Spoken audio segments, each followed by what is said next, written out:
It's a buff, dude. It's a big, big, big buff. Because before this, you had to charge up for like 4.5 seconds to get your max charge, but now it's 3. And the thing is, what people don't realize is that, yes, the nuke damage during the early laning phase is significant, but there's also the heal factor that comes afterwards. So when you hit level 6, when you use your ult, if you use Illuminate on an area and you cast it, it heals your ally for a certain amount. I'm not sure if it's half or something, but it's a huge heal. It's a huge AoE heal, which is going to be active in 3 seconds, which is a massive buff coming in for this hero. And in addition to that, he has like 2 solar bind charges, which is going to slow heroes, and the amount of magic damage he pumps out is insane. So, I mean, personally, I think it's a massive buff, but yeah.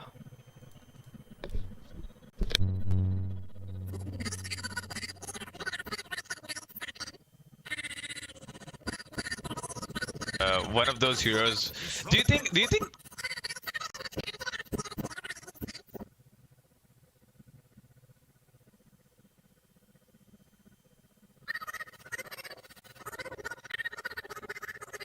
get a cash out of this cave hotel from anywhere? Since with this dark ascension, he will getting this OP observer war 2x vision, so you can always try to cash out this guy without getting caught by any of the other enemy people in the front, you know. Make the ultimate choice. All right, so it's gonna be an RNDM invoker.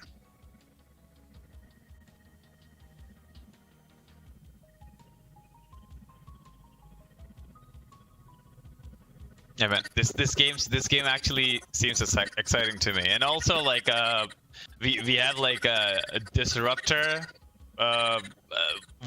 faceless void combo, and then they also have a pretty good draft to run them down early on. The Night Stalker's advantage at night, and then Kiniki on that Amber Spirit. You can go around the map.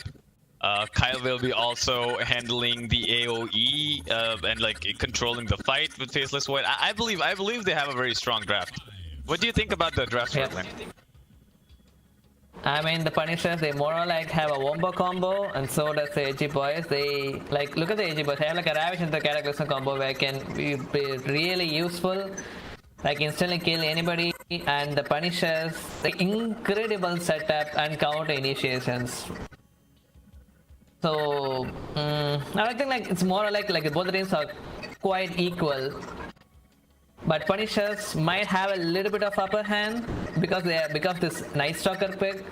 Since his AoE silence, you can't do anything about this. If he even goes right on top of the Stride Hunter, like he won't be able to activate his Ravage at all for the 6 seconds. I mean, in his max. Alright. And we also saw that Punisher, after picking the Faceless Void, the next pick was for Edgy Boys, and MNZ ended up picking Slark. Do you think this Slark will be able to counter Faceless Void in a team fight? Or do you think the Slark will just go on and I mean, I understand how carry works. You have to jump on the backlines first just to outnumber in order to win the fight. So, do you think the Slark is gonna be a good counter for the time walk, or you think the Slark will only be hitting down the backlines first? Like, how do you think the Slark will play around? Prepare for battle.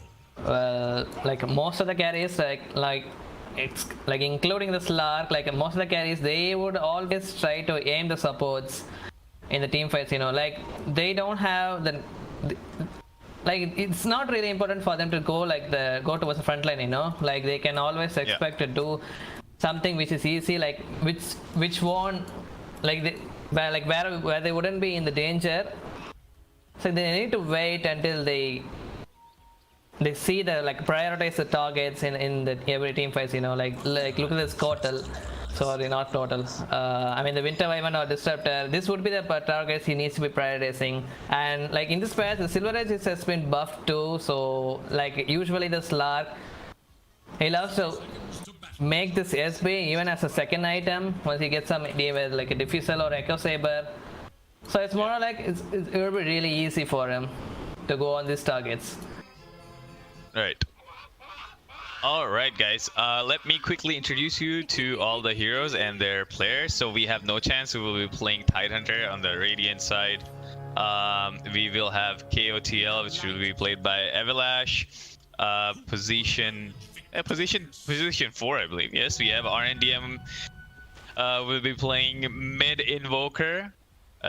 Dosage will be on that position 5. Vengeful Spirit, and last we have MNZ, who will be the carry of the team. We have Slark. MNZ will be playing Slark. So we have Kaneki, who will be playing mid for Team Dire. We have for Team Punishers. Talking about the offlane, we have World Fav and Madness combo on Night Stalker and the Disruptor. Looking at the safe lane, we will be having Abhi, who will be playing Faceless Void, and Kyle will be supporting him in the lane at position 5. So, Verlin, quick question. Who wins the mid lane hero-wise? Like, I've seen this matchup 100 number of times. And I feel like whenever this matchup comes in, I think the heroes are very neutral, and the person who actually is mechanically strong on his hero wins the lane. But what do you think? What do you think about Invoker versus an Ember Spirit? Invoker, he's going for a Quas build, so like Quas Vex build. So more like he can always like dispel this Flame Guard of the Ember Spirit, which he was surely gonna max it out. Okay, so it's more like the laning phase itself. Like they wouldn't be trying to kill this guy at all. Like, once he reaches his level 6, he will just keep a... Yeah, it's gonna be first for the top, it seems. Yeah, go ahead. So yeah, so once he reaches his level 6, he's gonna keep his remnant out in one of the minicams, stack it out, like max the Flame God still, even if it's gonna get dispelled by the Invoker. Yeah, he's just gonna keep on avoiding this Invoker in the lane. It's more like not gonna be even a fight at all. Like, he will do everything in his sense to outform this Invoker. Like, whereas... Like this guy, he'll be going for an urn, so he'll be like doing some quick rotations at the top or bottom where he can get kills at the charges in this urn. Yeah. So that's what he will try to do. Whereas like Ember Spirit, he wouldn't be like doing that thing. Like he would be trying to like outform the hero. So that would be really good for the Kaneki. Yeah. I mean, it just depends who is going to be the stronger one in the lane, depending upon the lane mechanics, I believe. Because both of the heroes, like, they are very neutral on the lane side. Like, no one wins, no one loses. It's more, it will be more about CSing and who will not be making the mistakes and taking the advantage of the opponent's mistake, right? Yep. Like the Invoker, how do you think about the bottom lane? Already now. Bottom lane, okay. Whereas pretty low though. One more Dosage gonna go down. Warhammer at the level 3 is like a huge for him, like already up ahead in the levels, so world favor. And even the Disruptor with the Thunderstrike max, it would be really hard to deal with him in the lane. Like usually, even if this hero is a position 5, it's really hard. If like a tons of mana in the lane, you know. Like Slark, he might actually escape from the lane since he have a dog pack. He will be dealing so much damage from it. But even at the night time, it will be pretty hard for him to deal against the NS too. All right. And how about the safe lane? If you move on to the safe lane for Punishers. Do you think Abhi will be having a hard time against No Chance? Because I believe the Tidehunter's Anchor Smash is always like one of the most annoying things to deal with in the lane for a carry. Very much. Yeah, and we need to take down this Cordal as well. And just look at that, the damage they already diving under this TM tower. I mean, you can't really do anything with this Cordal, even with the spaces for it. Like you can time walk once, but then No Chance, since I have like a higher level, like this guy is smashing up the gush between. Like he didn't take a single point in the Kraken shell. It's more like going with the super aggression. But KL is already back once he did. Managed to get a kill onto this Cordal, trying to he even fought with the glyph, so that's a tower 1 aggro right on top of the Tidehunter, which means no chance he will get away from this fight. It's a nice glyph though. Yep. And they were able to turn around the kill on the support. And Eliminate, gonna go down. Does he have a mana for another gush? Oh yes, this. I have a quote and like, why am I even talking about the mana in this lane? And now B's already on like half HP. A wyvern's breath. 2 hits. Look at the mid though, like he already popped up his Tornado. Yes, he already used his Tornado, which means he won't be getting his Dispel on his Flame Guard, but... doesn't have a mana for any Remnant in towards the Invoker. He reached up his level 6 first, Kaneki. Which means, yeah, well, as long as he have a bottle, he can always refill and come back to the lane just like that. Yep. This is exactly what I said. Like, you know, the lane will be now about getting more CS and just being better at the mechanics of the hero, because both the heroes are very neutral. I mean, you already talked about the Amber Spirit's Flame Guard counter. Invoker's gonna get it on the other side. So it's like, oh, we got it. Okay. So it's like one of the things where like Kaneki was able to pull it off because I believe because he always knew that Invoker's Tornado was on cooldown, so you know he'll pop up his Flame Guard. He'll try to get any kind of plays or like any kind of last hits with the and just try to push the wave inside the tower, so he will easily be able to deny them as well. And there you go.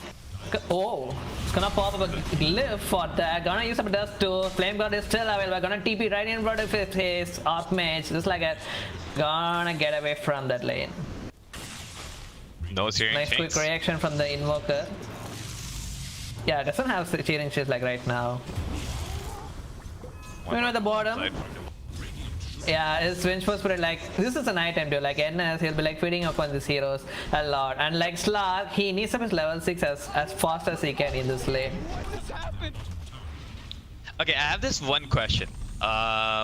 Because Night Stalker obviously gets a lot more vision in the night, but I also know Slark also gets a higher vision in the night. So what basically happens is like you have a Slark and on the other side you have a Night Stalker. Do you think Slark's vision gets reduced at night because they have a Night Stalker? I don't think it won't get reduced actually. I mean, he has an increased night vision, so does NS, right? It won't get reduced. Yeah. But like, Oh, the ward is going down. Madness? Alright. Night.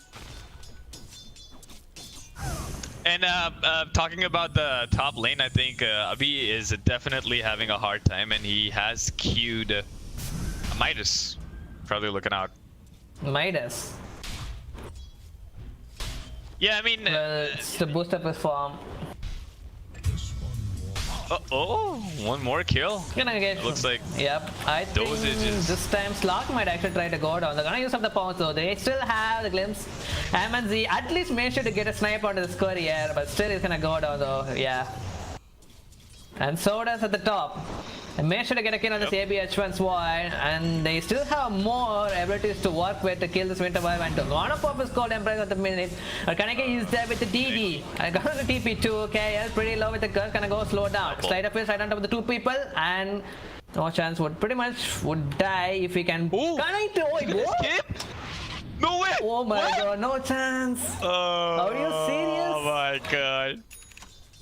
I mean, he could have even checked the right side first, since that's the choice he chose first, like the Tide Hunter, you know. Like he didn't even think about go for the left side. That's so sad. Like that could have been huge. Like the Tide Hunter, he almost like had a free lane. Very close. That was like I think it's all luck dependent. Yo guys, He just did not sorry, check I it. don't know. Is there a lot of disturbance from my mic? Still? Like if I you don't talk, there is like some kind of static noise. Okay. So I'm just gonna keep talking, but I'm gonna talk really fast then. So basically, we have a bunch of giveaways going on right now. So we have giveaways for for a Void Spirit Ultra Rare set. We have a Techies Arcana giveaway, and we also have a Witch Doctor very rare set giveaway. Now, to take part in these giveaways, you have to like and tag 2 friends on an Instagram post that we put up. So make sure you go to the Elemental Championships Instagram page and like the post and tag 2 friends, because all those giveaways are going to happen during this grand finals best of 5, but you're not going to be eligible if you don't already tag those friends. So tag those friends really fast by the end of the first game, and at least that way you'll be in for like the remaining giveaways, even if not for the first.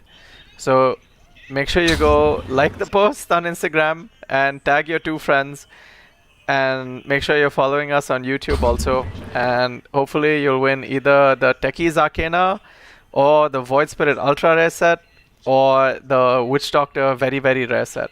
Alright, that's it. All right, guys. So I mean, don't forget to tag your friends and get your hands on those set.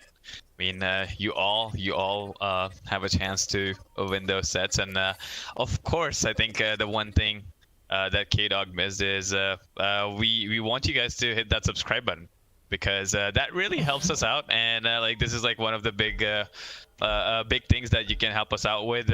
We are trying to get back Dota again in India, and like so more and more tournaments can just come up, and you can see some more action. All right, I believe you're back in the game. There's a smoke play coming in onto the top side. Kaneki and Madness Yeah. probably looking out for the triangle. It's pretty much disappointed about the Style Hunter kill, so it's more like with the level 6 picked up by the Disruptor, static stuff available for him, so gonna go straight on top of the Invoker.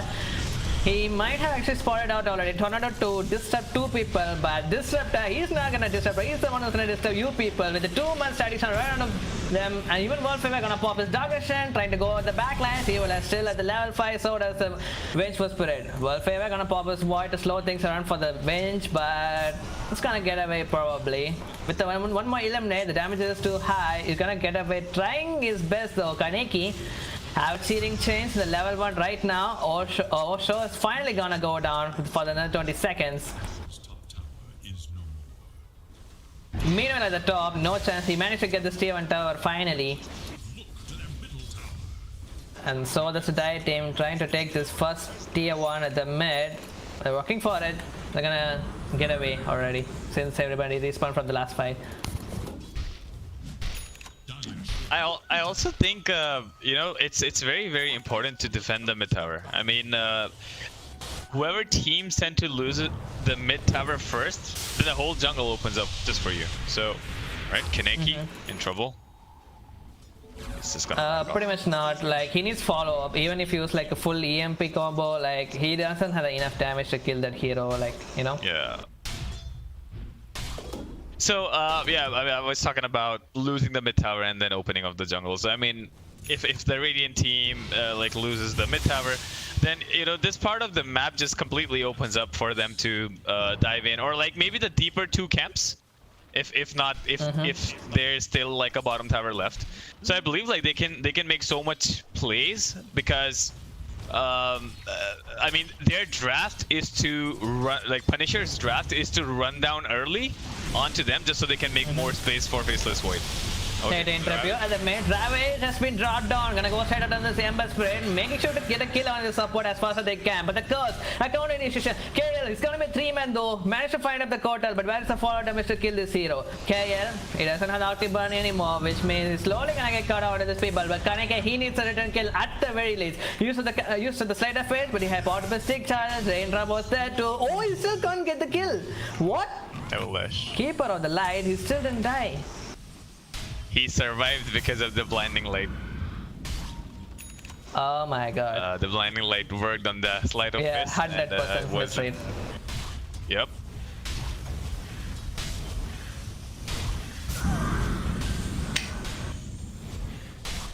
With the Ember there. MNZ and Faceless Void having a good time. Gonna pop the glimpse just for this support hero, but it's still gonna survive though. He popped up his Doggertion, popping up the drum first shot. He managed to get a kill in his Vengeful Spirit once again. But ABH1 is really hunger for some kills. He finished up some Midas though, but he wants to boost up his form as much as he can with like even a Chronosphere kill will do the trick. It may be like any core heroes. Well, he's still there though.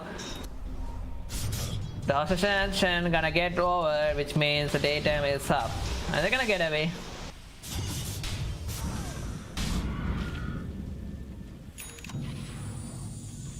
So I mean, looking at the network chart right now, it's kind of funny to see we have a no chance leading the network chart with 5,500. I mean, it's not really funny. Like the Kotal, he's been giving him free mana, so he's not getting any consumables for this mana, so it's no problem at all for him. And this Tidehunter, he can easily clean up the ancient camps too, with a few points of the Kraken Shell, you know. So yeah. So someone like unlimited mana, unlimited anchor smash gush. I can do everything in this world he can. Trying to take a deny, but he couldn't manage to do so. Shinichi right under the two supports in the backline is gonna get slowed down though, still has the remnant out. Gonna get tornado out by the Archmage, slowing things around for the solo bind and right on top of him. There's no follow-up. Gonna get a Blink's play. Madness still have his ult, but Kaneki is pretty low, so it's more like retreating away from the mid.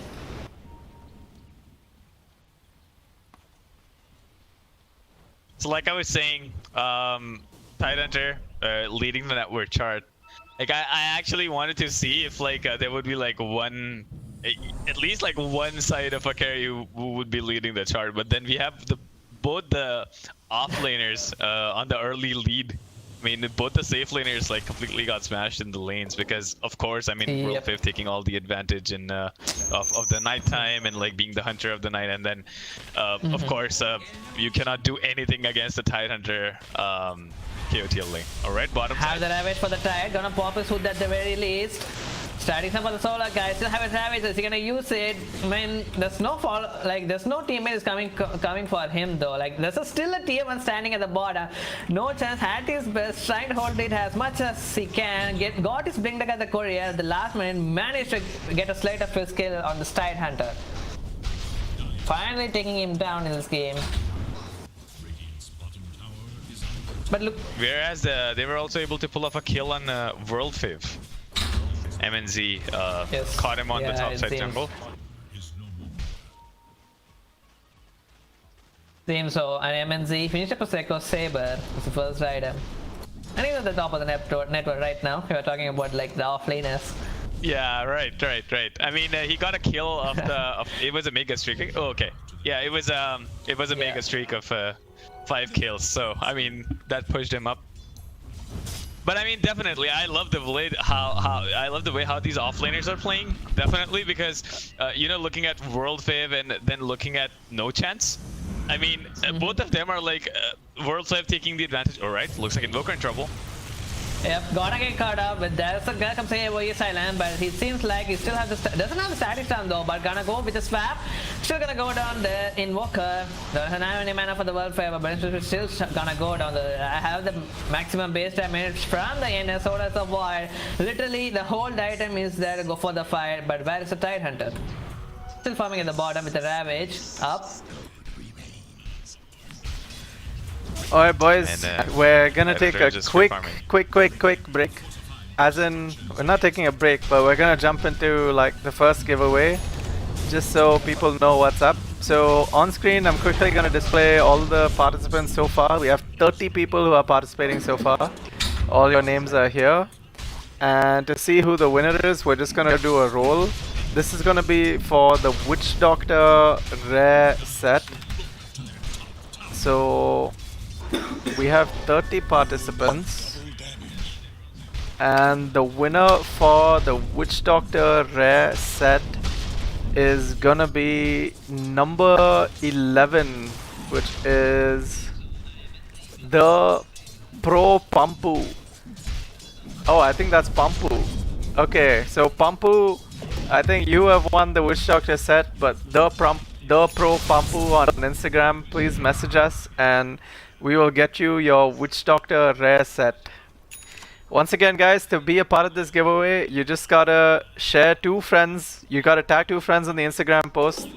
and you can get one of the Witch Doctor rare set, you can get Void Spirit Ultra rare set, and you can get a Techies Arcana. So do take part. So far only 30 people, but keep at it and all the best.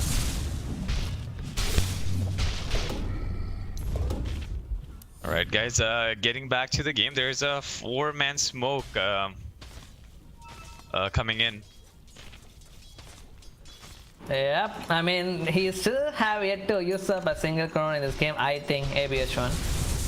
But he's gonna pop his smoke in the mid, gonna show himself for a bit. The nighttime is still there, which means Warfare. He finished up with a Blink Dagger.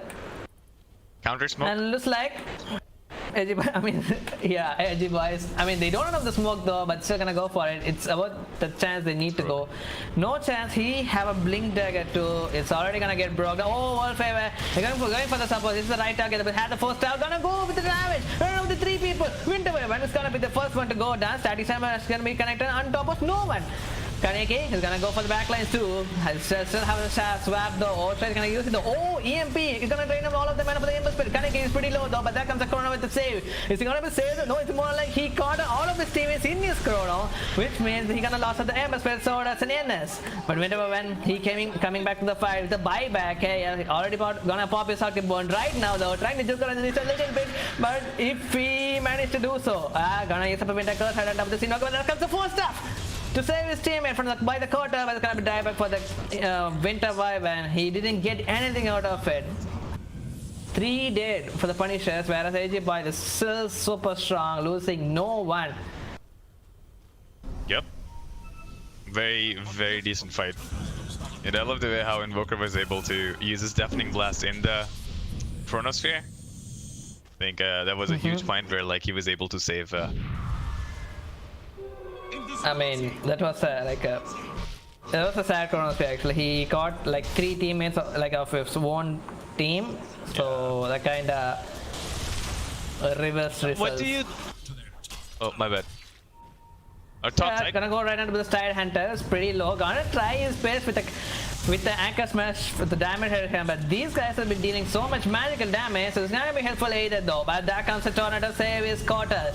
And use of the Ice Wall too, but still have one more remnant left to go right into the target, where it's a shading change for him. Gonna get okay, even Invoker pretty low though, but gonna use a Deafening Blast. Oh. Yep. It literally connected on everybody. The Deafening Blast, the Disarm, and they didn't have any spells to do anything. A little bit of damage right on this guy, but okay, Place of Void, had the time off, gonna get out though, but Ember, he gonna get a pounce. I have the damage. Oh my god, look at this guy, he have like a 35 freaking stacks. Essence Shift, MNZ, I got a triple kill in that one fight just like that. And even gonna get a DD, he has Shadow Blade, he can even try to hand more with this. That was like a 1 versus 5 kind of a fight after Invoker left, like MNZ versus the world. Yeah. Look at this MNZ. The team oh my god, 3 hits is all it took for the winter. It's gonna die back for him. So that's a man. Die on the theater. Is there anybody can stop this guy? MNZ. It's more like a rampage. Like he even got like triple kill in the last fight, and it's more like a double kill right now, so it's more like a rampage. It's just it is spotted out. Alright, he has the Shadow Blade back, and they're probably gonna go on. And DD is still on the effect. It's gonna get debuff right now, but still thinking about it. Oh, yes. Oh, the ward is going helping for him the out. hunt. Oh yes, there's a ward. Already spotted it. Yep. And like he don't have much damage to clean this lock. Like he needs the help of the Disruptor at the very late. Gonna use some Sunset. Nice Sunset to spot out the 2 players here. Oh no, Disruptor. He's gonna get Goddess Sword as a satisfier. Gonna drop it out just like that. ABS is still there if you want to pop his chrono though, but Dog is about to put the world favor. With the 2-man chrono cancelling up, but the convenience is the eliminate damage is put on 2 people too. Arkman's got the double kill. Gonna go straight on the Kaneki as well. Ice was been dog. He has one ram and dodged the spawns. He's gonna try to get away, but the swap! The curse! Oh my god, he had the damage? Arkman? He's pretty good, but he's gonna Deny? Denied?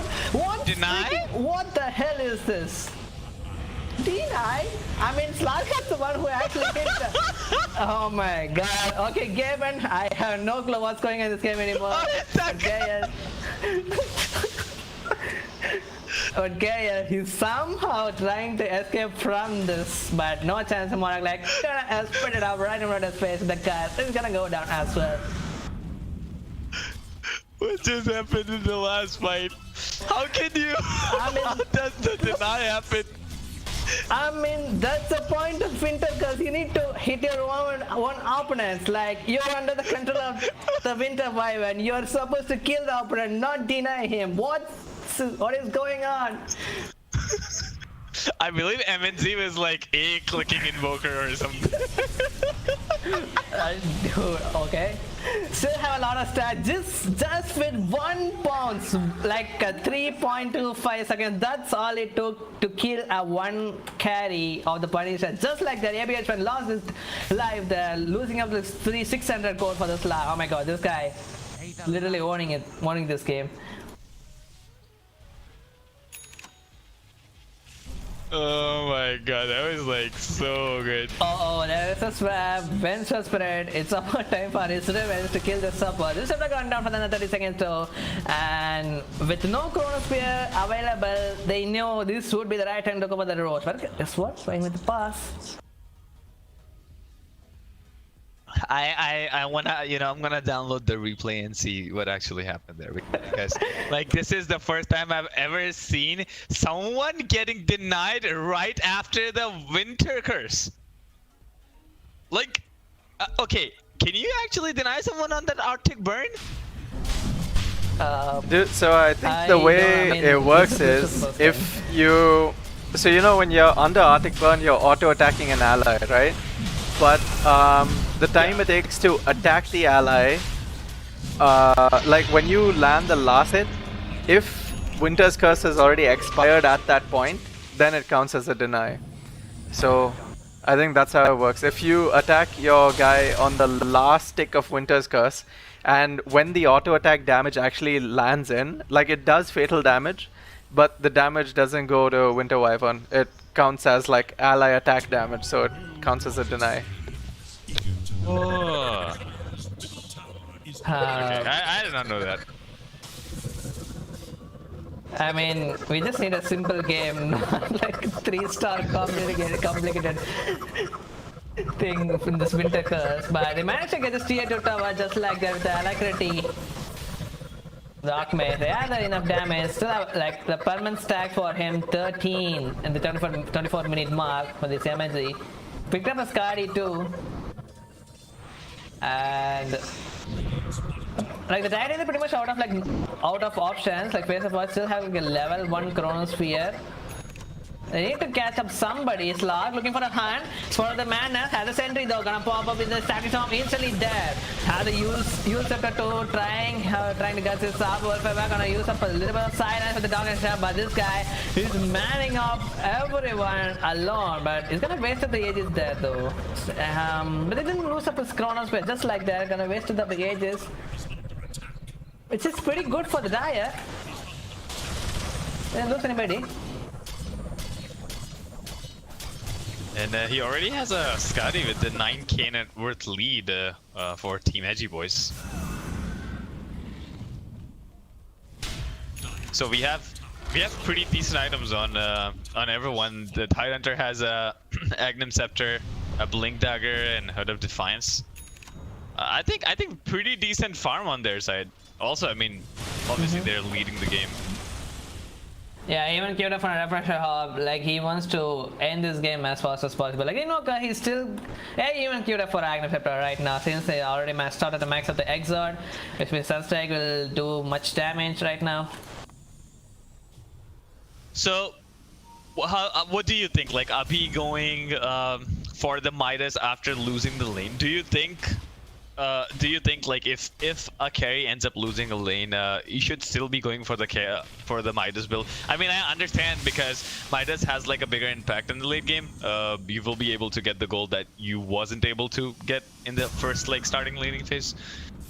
But like, how do you think about Abhi buying a Midas?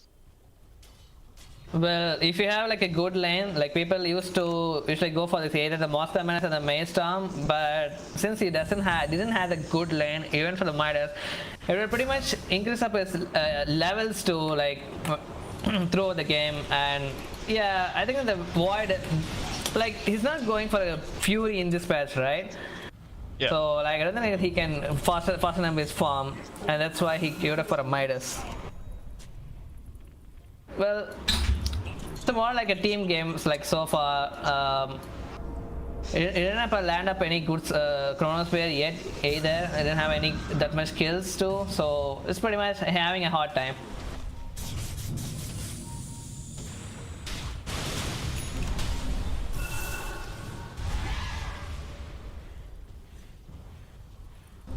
I actually want to see what like if there is a way for them to come back. I mean, of course you have to land a good Chronosphere, but then other than that, like you have to have someone who should be dealing a lot of damage, you know, when you catch someone, and I believe that is what they're lacking. I mean, I know they have a Winter Wyvern and a Disruptor, but like the damage is not enough already because these guys are very tanky. Well, I still have the Disruptor who queued up for an Item Scepter. This might be actually helpful. Like, you have a Winter Wyvern, man. Like, this guy, he can easily kill one of the heroes instantly. It doesn't matter whether the Tyrant, as long as the Slug is very OP, like very fat. So they have like a lot of options. It's not only the Chronosphere though. Well, either he can go for a good setup with the Winter's Curse, or like they can just keep on, like, you know, they have a Disruptor with a U Scepter. They can try to pick off somebody with this U Scepter into the Static Storm combo.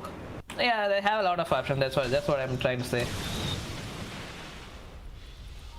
But like right now they're lacking is they're very much lacking the map control. Like look at this code. He can take as a lane all by himself. He even finished up his Magnum Scepter, so doesn't have a shard. So if he had a shard, he can recall people to his lane as well. But going for the smoke play though, Kaneki is pointing out the code. Have big MS. World Favors 2 is gonna go right on top of this big guy. There comes the swap. Also doing his best to save this code, but still gonna go down in 50 seconds. He has the buyback, we're gonna come for the bag, but the comes the right into the two people. Slowing things out, system has it, but you don't have enough damage, so solo curve is gonna be only 2.5 seconds, they're gonna store that ground there, which means KL needs to be pretty careful. Gonna use to the 4-star though, but he's gonna get caught out right under the CMZ. He will have the PKB, static stuff not gonna be any affecting him at all. Yes, we're just gonna lose up this Winter Wyvern in this fight, whereas the Punishers, they got 2 supports and they got out of the fight just like that. Now guess what? We don't have the Chronosphere, which means the MSC he still can pretty much fight. All of his spells back in online. I mean, they were able to pull off these 2 kills on the 2 supports, but like, I mean, in the Madness. Yeah, Kosam is there, which means no, it's going to clean the Sheway. Yep. With So, no what I was saying Chronosphere, is, like, and you still have a Ravage up for the Tide Hunter, which means they are free to go for the tier 3 high ground. high ground.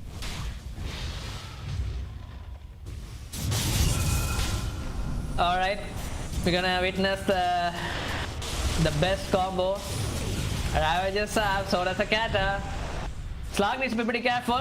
Gonna get caught up though. Since he got time dilated, he's gonna pick up a gem though, MNZ. But why the gem? Okay, just for the D-Watch maybe. Oh, Archmage.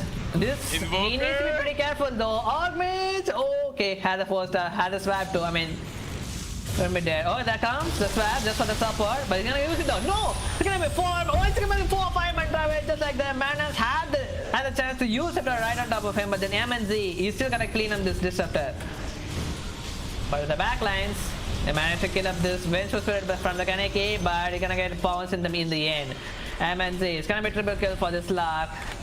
And Namba still have buyback. They're gonna lose up for mid drags just like that. He will have part of his spirit form to heal them up.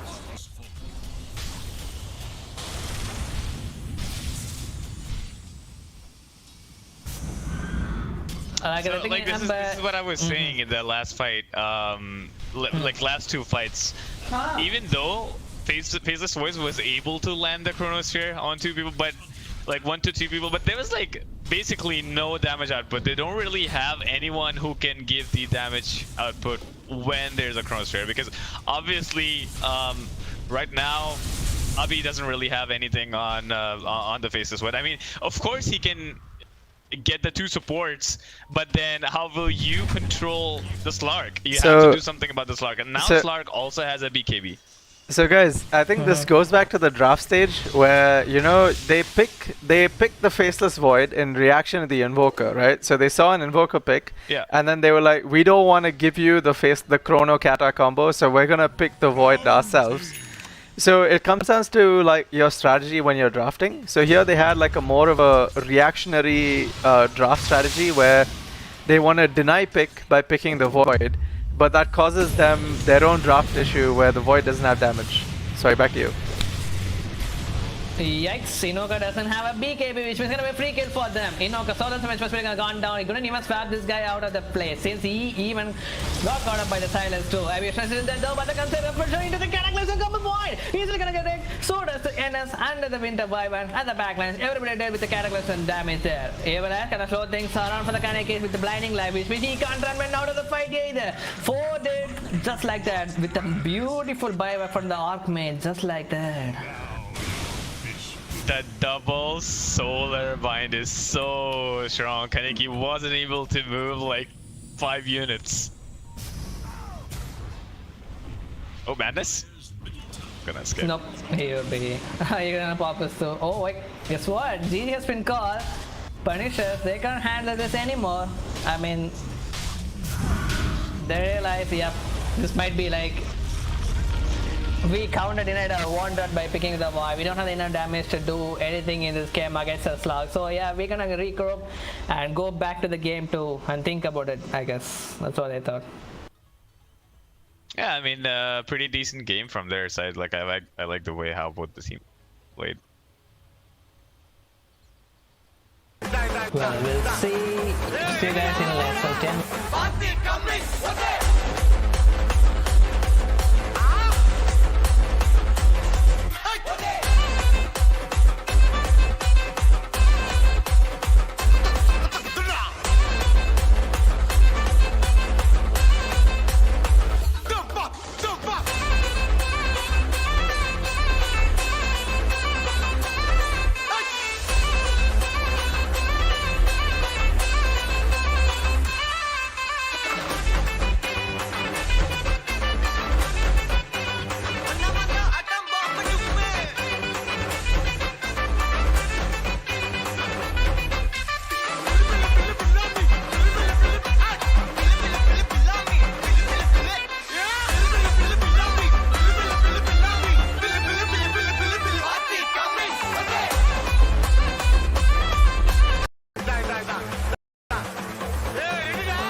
Literally gonna engage here, but the opportunity actually out by the little perfect freaking bonus like on top of the water. So I mean, even the 4 managers has been used, but doesn't matter since he have already pipe already. Omen Daiki making sure to protect his team as much as fast as possible.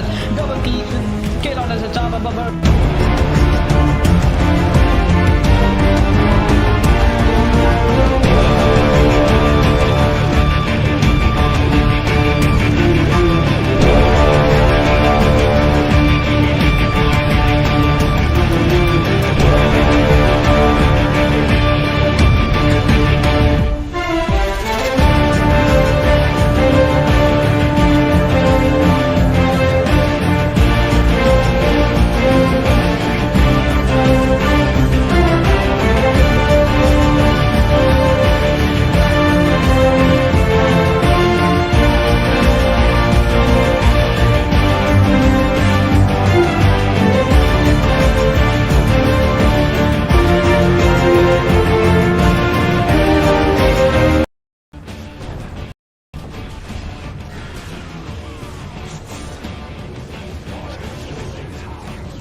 MP centre எல்லாமே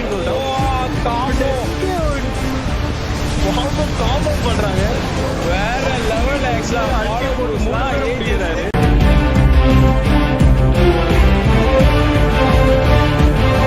Literally gonna engage here, but the opportunity actually out by the freaking freaking bonus like on top of the water. So I mean, even the 4 microsave has been used, but doesn't matter since he have already pipe already. Augment making sure to protect this team as fast as possible. Double kill on the top of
Hello, welcome back.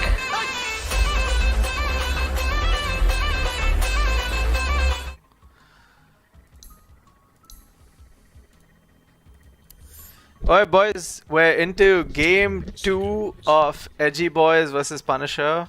I honestly hope my mic is not giving any more problems, but if it is, I apologize. With me on the casting panel once again is O-Dog and Virulent Raid. So Edgy Boys have taken game 1 against Punisher in spectacular fashion with MNZ's brilliant Slark performance, no chance on an amazing Tidehunter, always topping the network charts. What do you guys think is gonna come in this second game? We see a Kotal ban and a Pango ban, which are both actually targeted bans for Evil Ash, who is the pause 4 player for Edgy Boys. And we see a Nyx ban and AA ban coming out from Edgy Boys. 10 seconds. Which means like Edgy Boys, they can actually free pick this Dog Ruler for the madness, you know. He's been spamming it a lot. It's one of his signature heroes. So Yeah. you can always win as long as you can. Dude, Edgy keep on Boys winning are with the going with a hero. Why not? It's gonna be free Lich, pick. a Lich first pick. Dude, literally, the first thing I say to people who pick Lich, I'm like, bro, if you pick Lich, you're literally the most boring Dota player ever. I mean, Lich doesn't lose lane, okay? You walk in lane, you press one Q, you put one shield on your ally. Dude, it's so freaking boring, dude. Like, who the hell wants to play Dota like that? But Edgy Boys are like, you know what? We want to win. We're gonna give. I mean, I'm assuming this is an Osho Panda Lich. So they're like, Osho, take the Lich and win me my lane, you know? Meanwhile, from Punishers, we have a Jakiro and a Sand King coming out. This is probably going to be a pause 5 Jakiro and an offlane Sand King, but it can be swapped around. But Edgy Boys, on the other hand, gonna pick out a Storm Spirit. This is a signature Archmage hero. He has picked it quite a bit in the previous games, and he's gone for like a very different build where he builds Sange Kaya into Ags, and he just goes like complete utility for his team. So a lot of pulls coming in between the Lich and the Storm Spirit. A lot of AoE pulls also after a certain point, so even Lincoln's isn't gonna help. What do you guys think about these picks early on? Like the two first items, Sanjay and Kaya for Storm Spirit, like he's not even thinking about going for an arcade, which will give him like a early late, like trying to pick off somebody with his hero with the smoke play. No, it's more like he's always aiming for the late game with this hero. That's what like almost thinking in this. That's like a second pick, very aggressive, and the Punishers, they have like a SK, which is like a favorite hero for the K-Dog, and a Jakiro. I think it works if he plays like a brilliant SK2. He usually loves to get in like early bootstrap travel, like other than like a blink dagger, like it usually like a vanguard or bootstrap travel that he used to make. Let's see.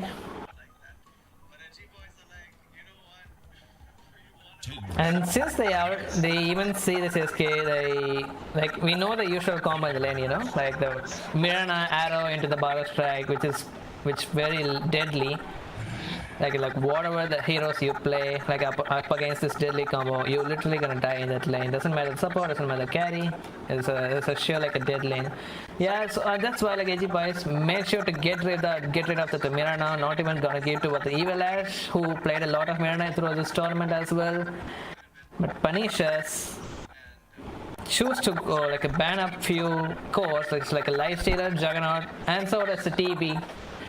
Why does MNC would even get up a TB in the series? Like, why do you think? No, he has like a 100% win rate in this hero, and there's no way Punisher is gonna give this hero to him. So yeah, Kaneki. So Kaneki once again gonna try under this hero. Ember Spirit back in action. 10 seconds. 5 seconds.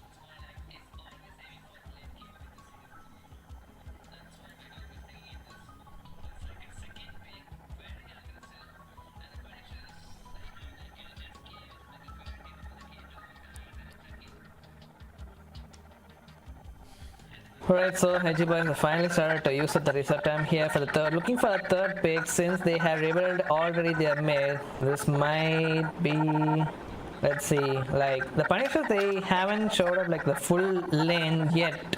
Like the Amber Spirit, yes, the mid lane is fixed, but then the like a safe lane and the off lane, it still have yet to be picked like a one complete duo, which means Edgy Boys, they have no words, like struggling to pick up a good hero right now. It's gonna be their choice. What's gonna be like a sacrifice for the Edgy Boys since Punishers with a great start already in this draft, doing some mind plays.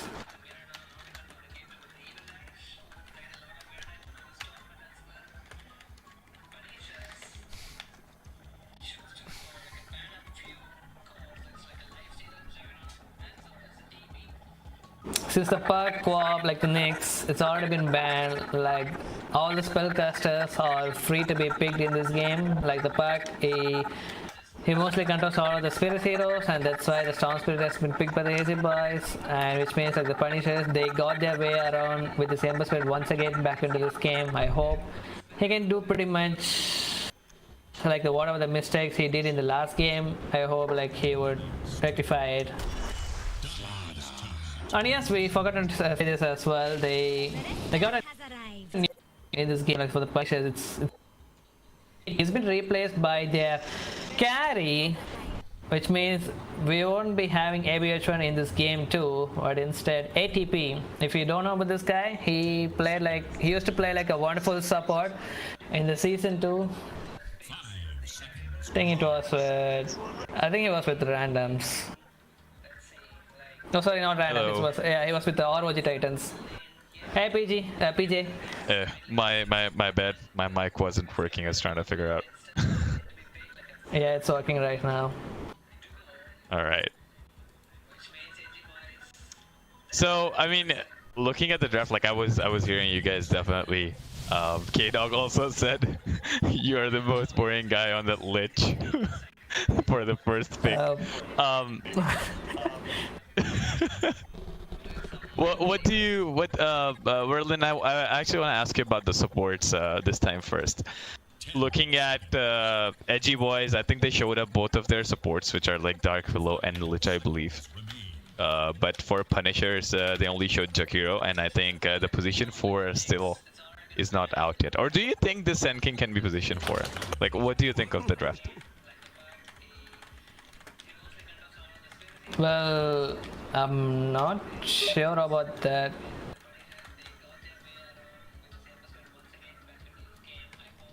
Radiant's turn to battle. One sec, be right.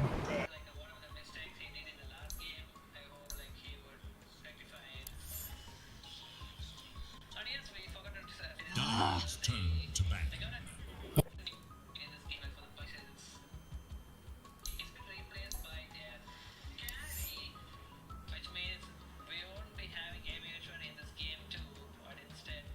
Radiant's turn to pick. Dire's turn to pick. Guys, are we here? Yep. I think Yeah, we're yeah. good. Sorry guys, I think this was the best way to make it audible but also not toxic for like YouTube chat, because apparently my mic is really bad for Seconds. for Steam. 5 seconds. Oh, were they able to hear it or something? I mean, they can hear us now, so you know. Okay. We Yeah, have but, a Morphling pickup for Punishers, and we have a Morphling Sand King combo, so hopefully we're gonna see a lot of Burrow Strike, double Burrow Strike combos coming out from this.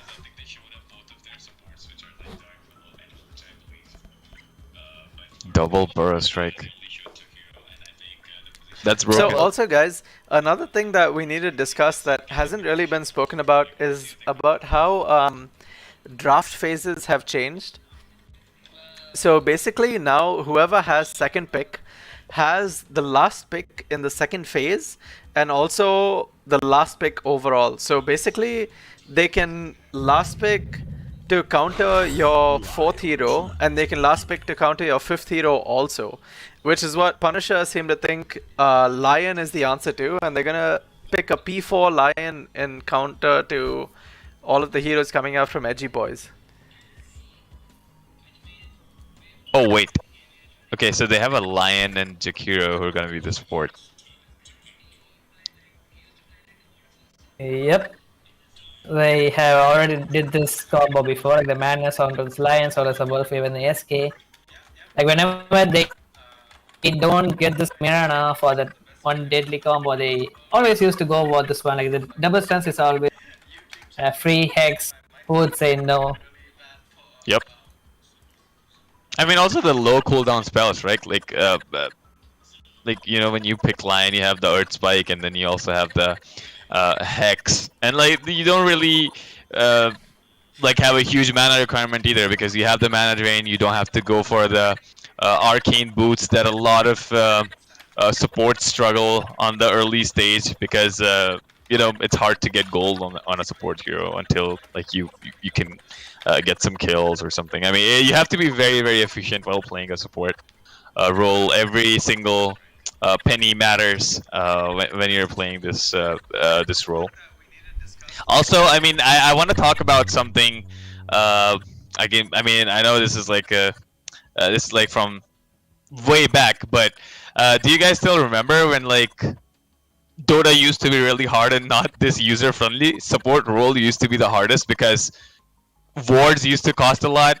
Upgrading the courier into a flying used to cost you something, and you know the actives were expensive. So those kind of things, like those were the days when like support was actually hard, and then there was nothing called Philosopher's Stone where you can just get some free gold out of it.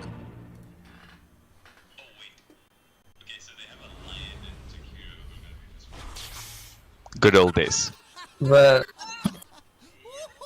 those were the days where like I started as a support. I think it's more like a 2.5 years. Only played but Okay, boys. Sorry to interrupt, but this is another pause. Yeah. So we are gonna do another giveaway, and once again, this is for the Witch Doctor very rare set.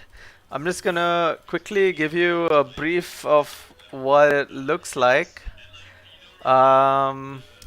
Obviously, you guys are all on stream, so this is the set that we are currently giving away. This is the second time we're giving away this set during the stream, and this time the set will go to... Oh shit, sorry. You can't roll in parties, so we need a roll in Chennai. But this time the roll goes to number... What? 12? Wait, what did we get last time? Oh my god. I feel like we got something very close. This time number 12 goes to JK27M. Oh, that's JK Malik. Okay, so basically Kyle, who actually disconnected from this game and has now reconnected, JK Malik, has got the Witch Doctor So, yeah, congratulations, Kyle. I mean, he's playing, he's not watching, but when he watches the replay, he's gonna be very happy to know that he's won a Witch Doctor, very rare set. Yeah, I guess that's about it. To Zen Biswas, no, we do not have to share the post, but we do have to like it. We have to be following us on YouTube, and we have to tag 2 friends on the Instagram post to be eligible. But yeah, congratulations, JK Malik. To show you guys who JK Malik is, well, he is this guy. And you're going to see a lot more Witch Doctor than Jakiro coming from him, hopefully, very soon, if he's a cosmetics guy. But back to maybe our from casters. SKM too. Verlin, you can also turn off your in-game mic. Just 30 seconds. We'll just do one. Oh, I can still hear you. In-game. Yeah. mute the broad. Oh, all right.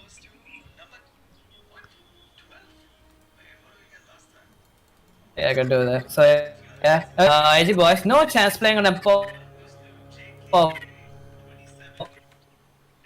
3 on a storm, KA, Osha Pondo on a lich. Usually not a 0, but still MNZ.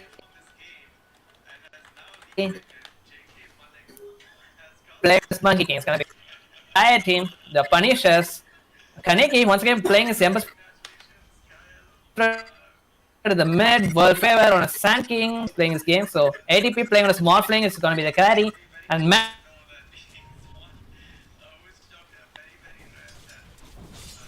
Oh, sweet. he managed to D-ward, but it's a deny, quite deny from the Archmage.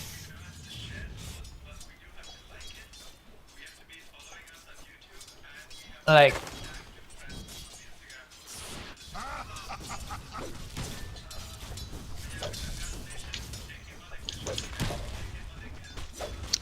Yeah, I mean, again, Kaneki on that Amber Spirit, and then RNDM on the Storm Spirit. So, brother versus brother. brother versus brother for sure, but this Storm Spirit, he can always kill this Ember whenever he steps level 3. If he gets to get that Electric Vortex, you know? Yep. Like, since this is like a range versus a melee matchup, Yep. you can always kill this Ember Spirit easily in the lane. It all depends on the level 3. Like, whoever gets it first.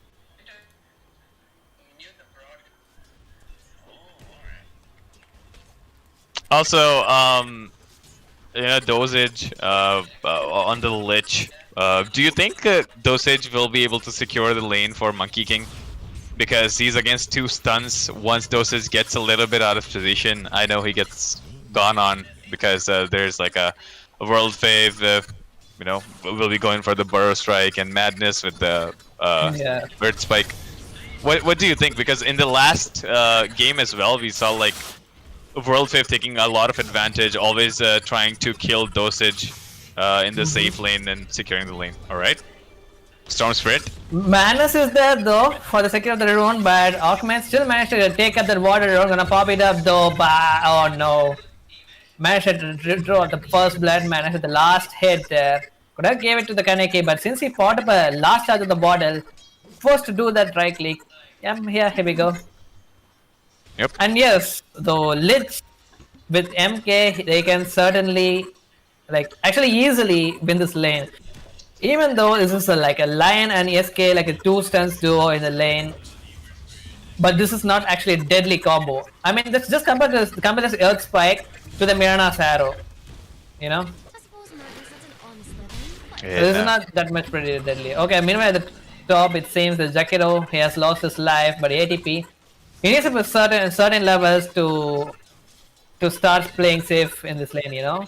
Like, until he reaches up like a level 4, he will be pretty much having it hard against the Slather and the Docpilo.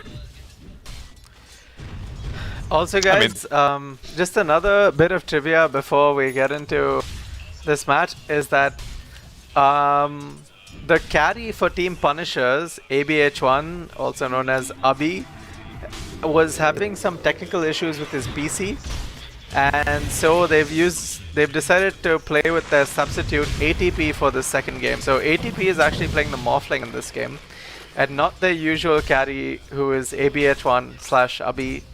But hopefully he will be back for the next game. This is a BO5, and I mean, when I say next game, I'm not saying that they're gonna lose this one, but I'm just saying that, you know, they're playing with a sub. That's it.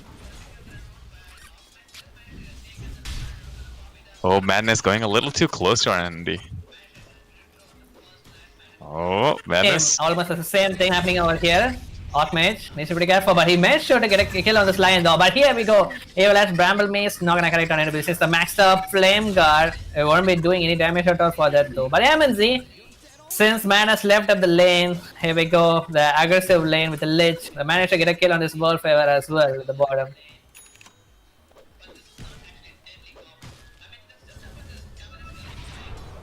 Everywhere there's like some action going on onto the whole map.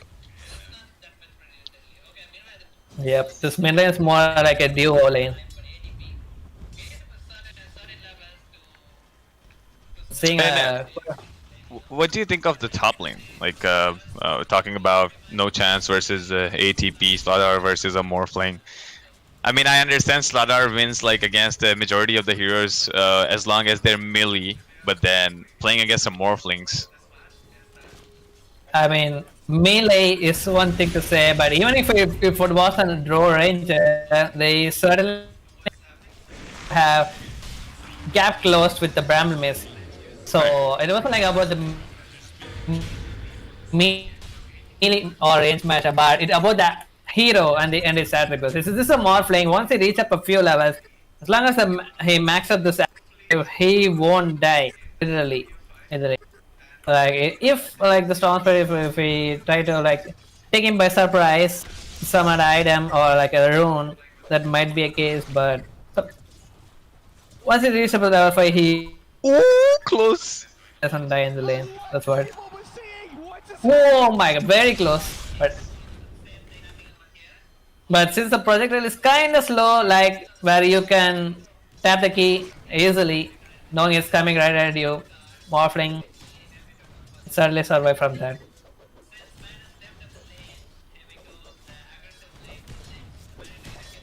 They're gonna go right on top of this Morphling, but like I said, this is a level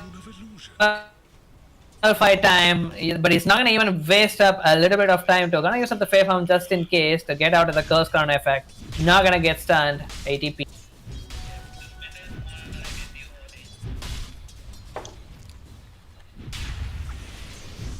Madness, pretty in a weird version at the bottom, but also, oh my god, does it, you're gonna use up a Frost Shield armor for him.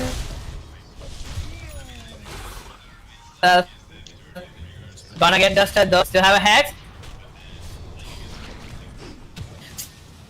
So that's a spike. Kaneki is there with the rotation. Gonna pop his Flame Guard. 3-man bonus strike, but it's gonna be enough though. He's got a Jingle Mastery, but he couldn't get any return kill out of this. Nice, but he used up a TP for this kill, which is okay, but Storm, I think like Storm is even pushing the mid either, so I think it's still fine.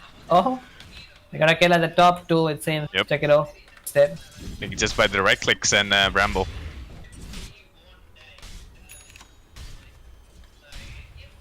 So you actually saw this rotation from the Kaneki, right? So if the Radiant had a siege car at the 50-minute mark, still alive with the men, he wouldn't have did this rotation. That was the point actually. Oh, So Kaneki? had the gaze also, still had the remnant trying to get away. Alchemist doesn't have any more mana, he's not gonna go for the skill. Both of them pretty low. But MK, he's dead again at the bottom. Yep, the And you don't epicenter. have the TP to come back to the lane again. Oh my god, this is huge. This is very huge. He even part with epicenter is sensed by the old favor. SK.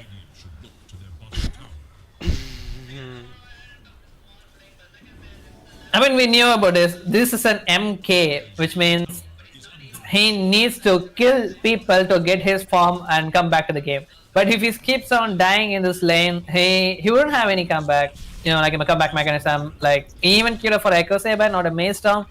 So he's gonna have a hard time to get his form back. Yeah, I We'll see mean, though.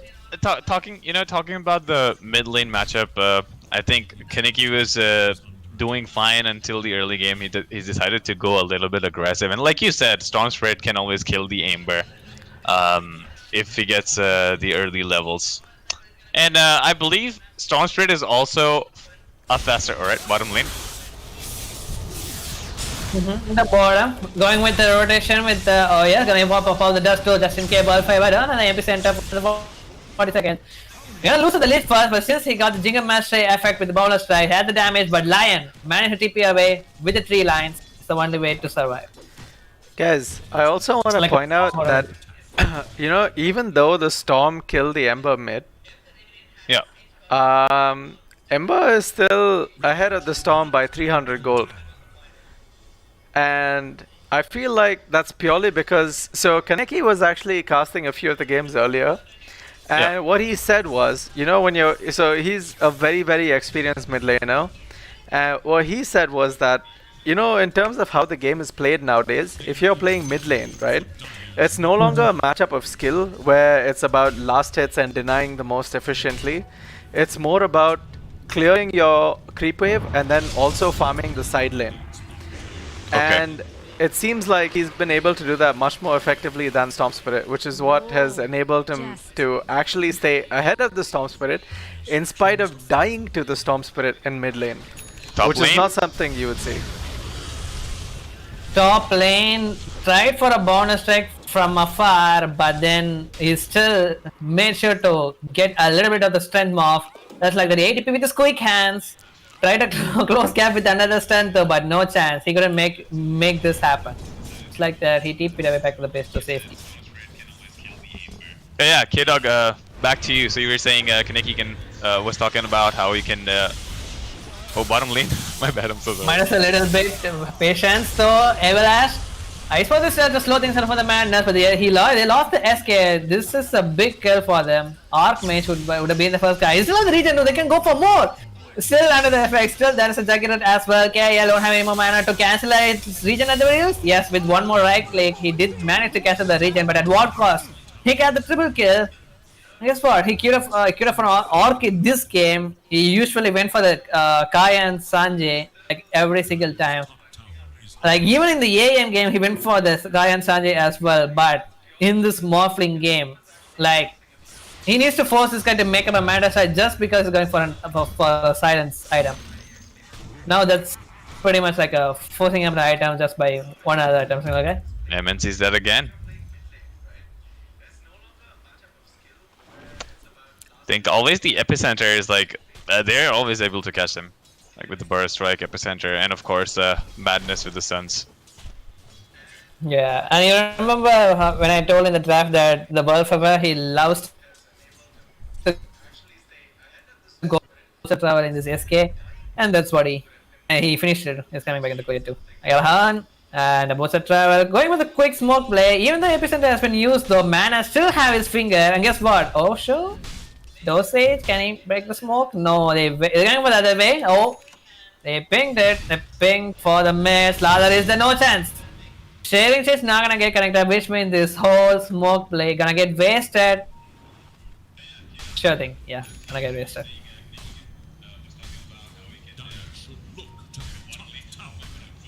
So I mean, I was able to see some rotations like. MNZ was having a hard time bottom lane, switch to top. There's a Morphling with bottom. They just don't want to play against each other. Because also like World Fae was able to pull off some kills on MNZ. We're trying to force the towers. 4 men at the bottom. I mean, this is an important tower if they want to see the jungle. Oh yes, Diamond is there though, but it's gonna cancel his TP just to... Okay, that's a pretty... I think he kinda messed it up. He wanted to like use Shadow and then... Mid lane? Element, a burst strike, still has a frost armor. Oh my god, SK! He needs to be pretty careful, have a sentry at the ground. And World Favor, he kinda regretted his action to go right on top of this guy with the bottle strike. Only a solo bottle strike was really enough. She's on top of the two people, but Darkman, he's dead. With the relative water show the same as with the bonus strike. Gonna get a little bit of slow though with the starting remnant. Kinda slow, but yeah. Since he's under the effect of Arcane Drone, but it still wasn't enough. Ember dead. The Storm Spirit got the dominating streak as well. Guys, so I'll tell you something that I learned when I went to the Immortal bracket, right? So I used to play a lot of offlane and support, and what I learned is that item timings are very, very important. Now, for example, if you're dominating on an offlane Slardar, you have options, right? You can either go for like that early 8-minute blink, or you can go for like a Midas to keep you cool and calm, or you can go for an Echo Saber to get the double hit. And the thing is, what I learned by coming... So in the Divine bracket, I used to always go Echo Saber into Blink, and it used to be fine. But when we got to Immortal, what I learned was that it's about item timings, and if you don't have your Blink on that time, then the opponent hits their spike, and then you miss your like window, and then they get the advantage. But here, no chance is building an Echo Saber into a Satanic, which is, I mean, he's a ranked 300 player, so he really knows what's going on. And he's still being effective on the map. Alright, sorry guys, back to you.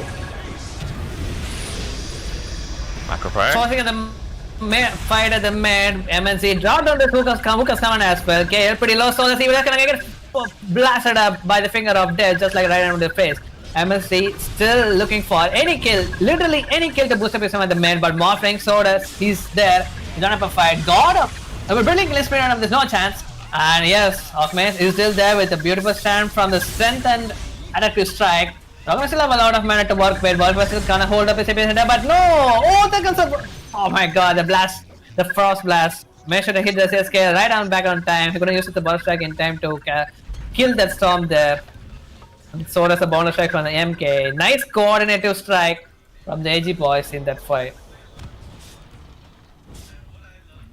I mean, last fight was pretty decent, and also, if you noticed, Lion was able to get that second finger of death, and like he's also gaining the bonus damage, which is like one of the most important things, I believe. When you play Lion, is able to get the kill on Avalanche, and I mean, this definitely helps you. I mean, playing Lion, I think this is like one of the huge advantages that you got.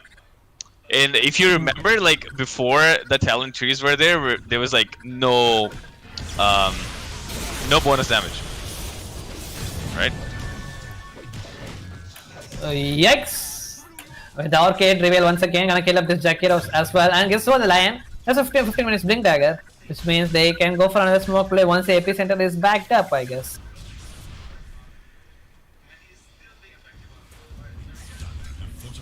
I think the ward there on the triangle is just control it.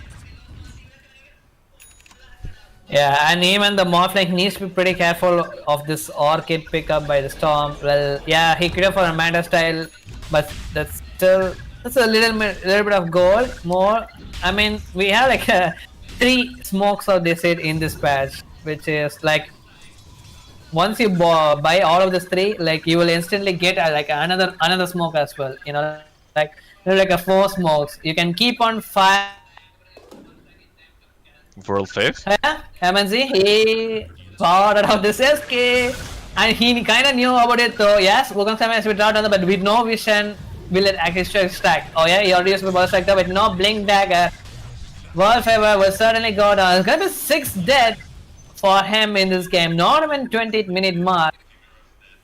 World favor having a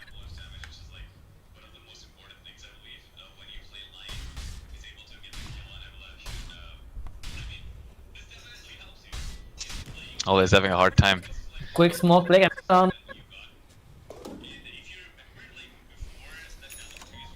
And since the Lion has got his finger Oh, he got it. back, MNZ he himself. Oh, he's casted. That's a chunk. Oh my god. Avalanche is trying to get away as well. They kind of a miscommunication since the Ember and the Lion, they both at the same time, like simultaneously spotted this Dark Willow and the MK at the top and bottom. They couldn't manage to go for like a single target. So, but at least they managed to retreat, so it's still fine, I guess. They just wasted one smoke.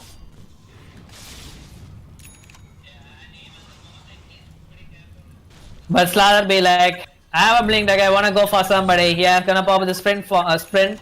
Maxed up God in sprint. Yeah, spot this Dark Willow with the Hex, and so does the Finger of Death. Right in front of it, just like that. Had enough damage with the Sight of Fist too. Instantly gaining like 120 bonus damage on that finger. I mean, it is gonna be very efficient in the late game. Yeah, but guess what? They not gonna sit around, so still have to work with, which means they're gonna go for one more smoke play with the World Favor. He's got his blink dagger as well, which means it's about time he gets its network back into the network chart, you know. Yep. And if you saw, they just drew on the map that they really want to go on the Storm Spirit. So probably the smoke is for the Storm. Probably. And I really want to see what these guys can do, because right now they don't have the finger which is like the most efficient way to burst a storm spirit down. But I mean, they have enough stuns and enough control to get him down. Let's see. I mean, what happens. Okay, guys, sorry to ruin the mood, but in the middle of this match, we're gonna have to break to the arc. Oh shit! Okay, never mind. Players are saying G. We're gonna G. Never mind. Giveaway later. I just hit and it's like, oh my god, what was that? I hope that was what I'm thinking about too. Okay, whatever.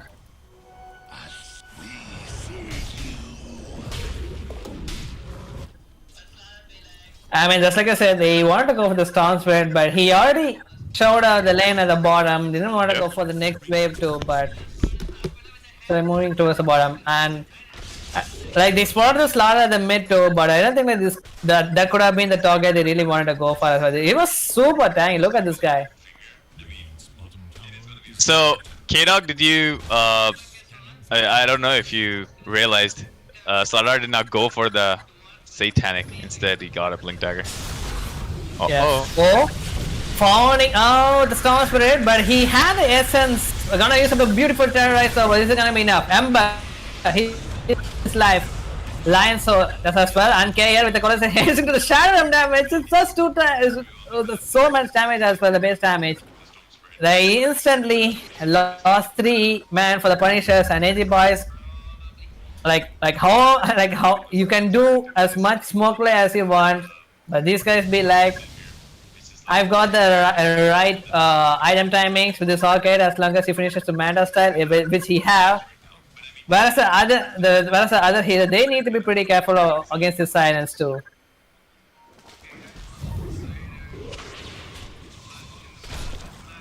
And again, I'm gonna go for Rush. go for the Roche as well. Embassy of the Desolator, this MK, suddenly at the top of the network. We were talking about this morphling.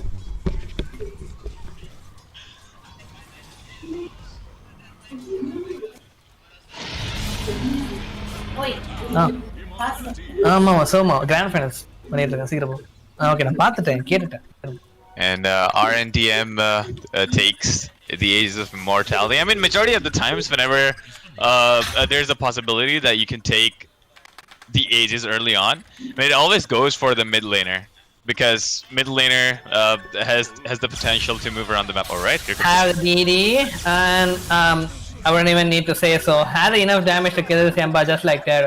If he had a flame guard, which I'm sure he couldn't have powered up anytime soon enough, since he zipped the low ground to the high ground, to the low ground, so there's no way he can escape from that.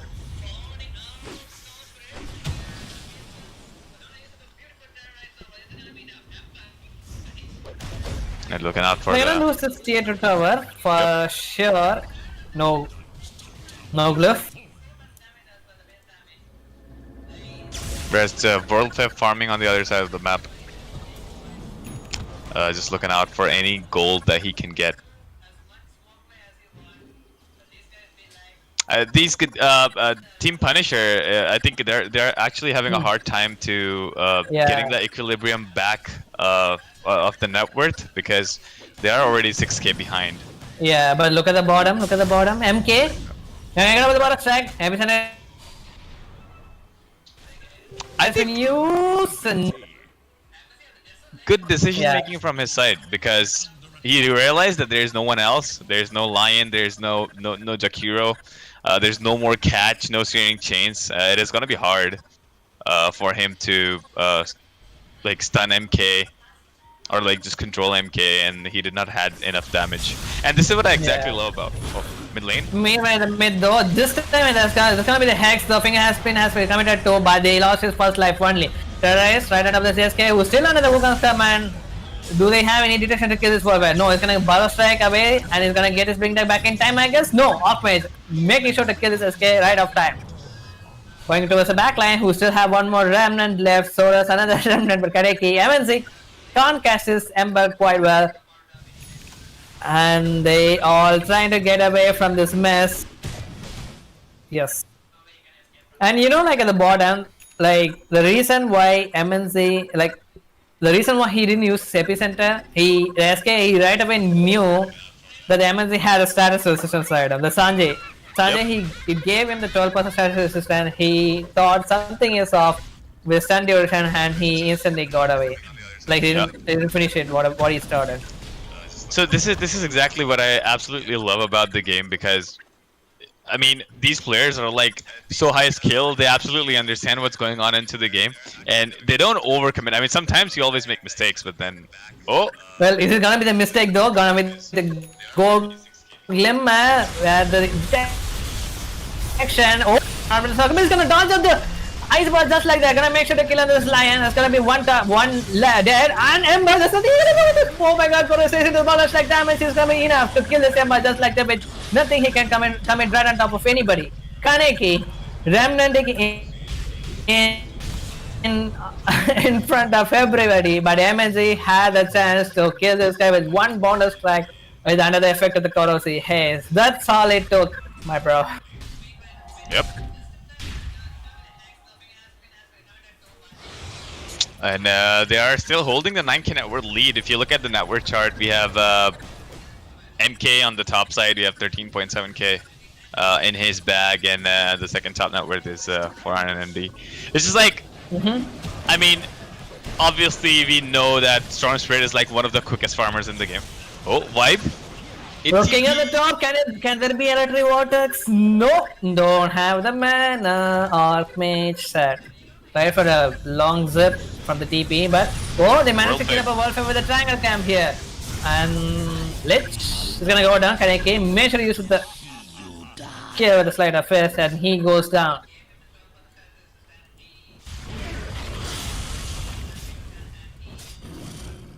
I mean, they're still holding on to the net worth.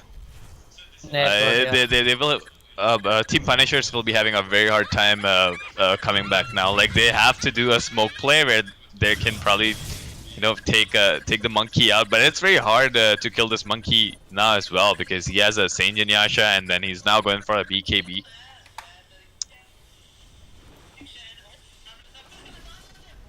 And No Chance already has a BKB into a Blink Dagger. It's funny how this evil ash waiting for that line for a blink hex initiation. They're still picking out this evil ash. I mean, I don't know. I mean, with only hex, they've been getting kills only through this hex. But guess what? Morphling finished up a Sea Blade. He can ready to go for any shotgun plays over here. But oh yeah, gonna go straight towards this Morphling who still has his manta. But there's a lot of stress. No chance spot his BKB too. Gonna get remnanting out. But he's gonna stun the Zakiro and meanwhile in the process. Oh my God, attack on some bonus strike on the haze once again under the effect. That's so sad to watch it. Kale. Did you saw that? Yep. I mean, this was a... Oh, Kaneki had the shading change at the very least. He's had one more remnant to work with, but Lion. He thought about saving his teammate, but he lost his heart in the meanwhile in the process. So does the Emperor. MSD Bay, like, I'm not gonna leave anyone literally, even in your base. And so it's just gonna be like a diving under this tier 4 towers, taking up the triple kill under the process. Yep. I think Vision played a major role in this last team fight. I mean, they lost Vision on the triangle, which was like one of the major reasons they lost the team fight, like Team Punishers, and also because team Edgy Boys, they have like heroes like Monkey King and Storm Spirit, like the no pathing thing. So like they were able to win the fight, of course, because Monkey King, you know, gets on the trees and gives you the damage, gives you the vision. My bad. That is required to win a team fight. And then, of course, Storm Spirit, like running over the map using the ball lightning. So very highly mobile hero. Hell, Yemen is followed to the Zakiro once again, but SK he won't have any initiation. Guess what? MNCB gonna be the initiator for the Radiant team at this point, but the beautiful talents once again cleaning up every single course out there, and they be like, oh my God, I can't take this anymore. Tap it out, and I called it the GG already. This is a quick game.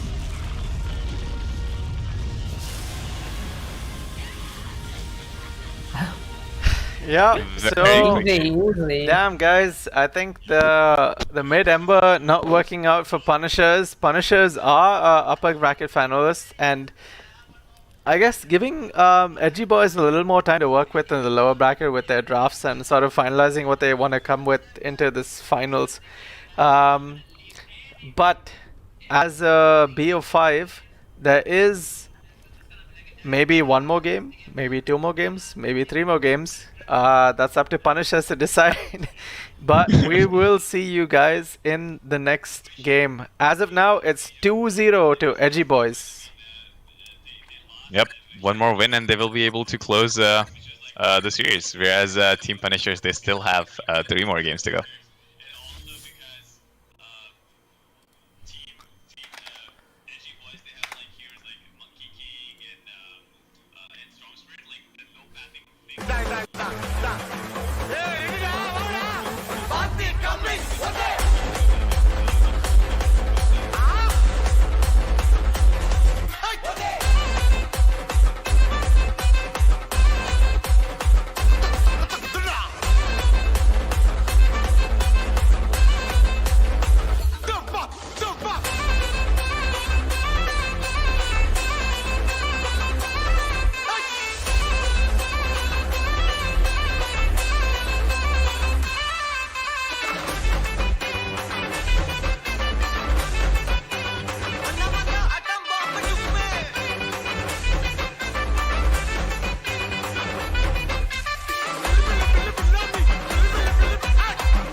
Literally gonna engage here, but the opportunity actually out by the flick and perfect frantic bonus like on top of the workers. I mean, even the 4 minutes has been used, but doesn't matter since he have already pipe already. Veddi making sure to protect his team as fast as possible.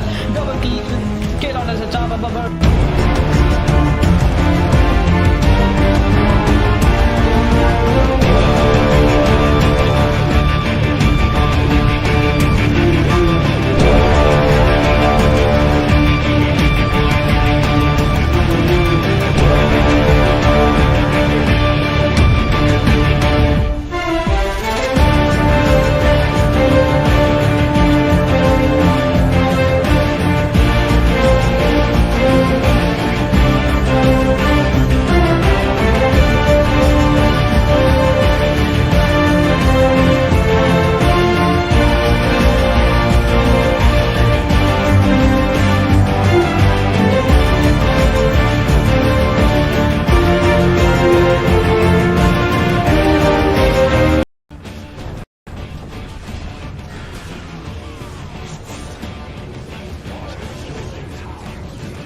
mouse. Oh, crazy, bro. What a vision. Another half HP expose out of MP center. Oh, combo. combo பண்றாங்க வேற level ஆக்சுவலா follow பண்ணுவாங்க ஏறிறாரு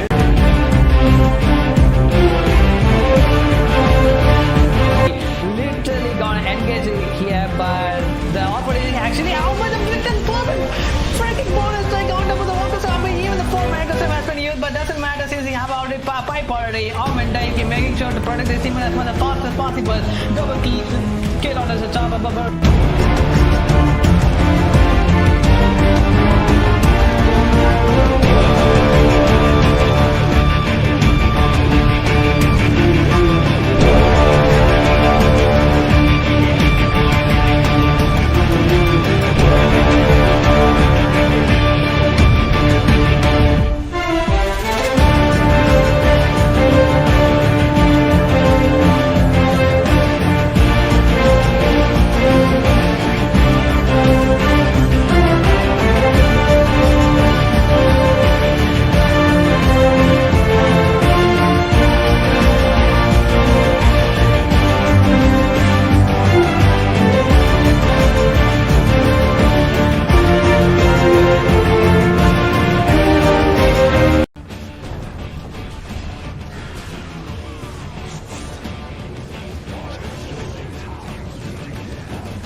combo பண்றாங்க வேற level ஆக்சுவலா follow பண்ணுவாங்க ஏறிறாரு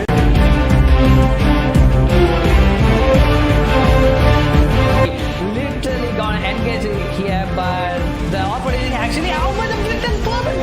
Freaking bonus like out of the water zombie, even the 4 magazine has been used, but doesn't matter since he have already pipe already. Augment making sure to protect the team as fast as possible. Double kill on as a job above.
combo பண்றாங்க வேற level ஆக்சுவலா follow பண்ணுவாங்க ஏறிறாரு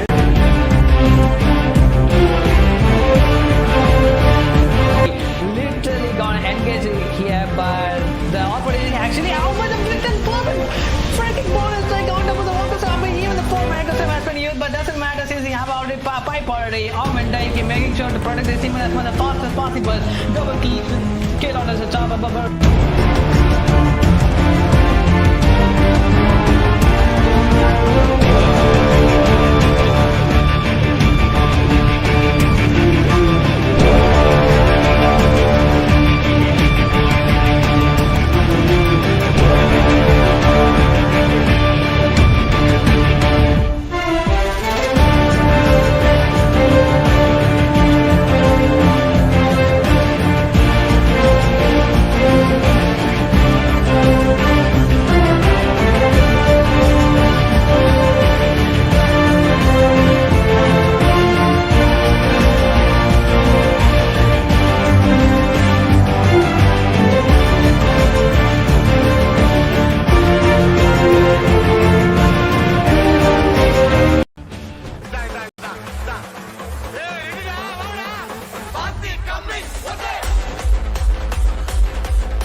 combo பண்றாங்க வேற level ஆக்சுவலா ஏறிறாரு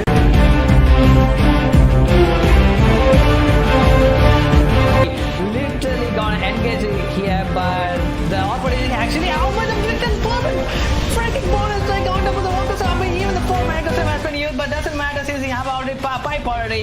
Dike making sure to protect his team as fast as possible. Double kill on his job.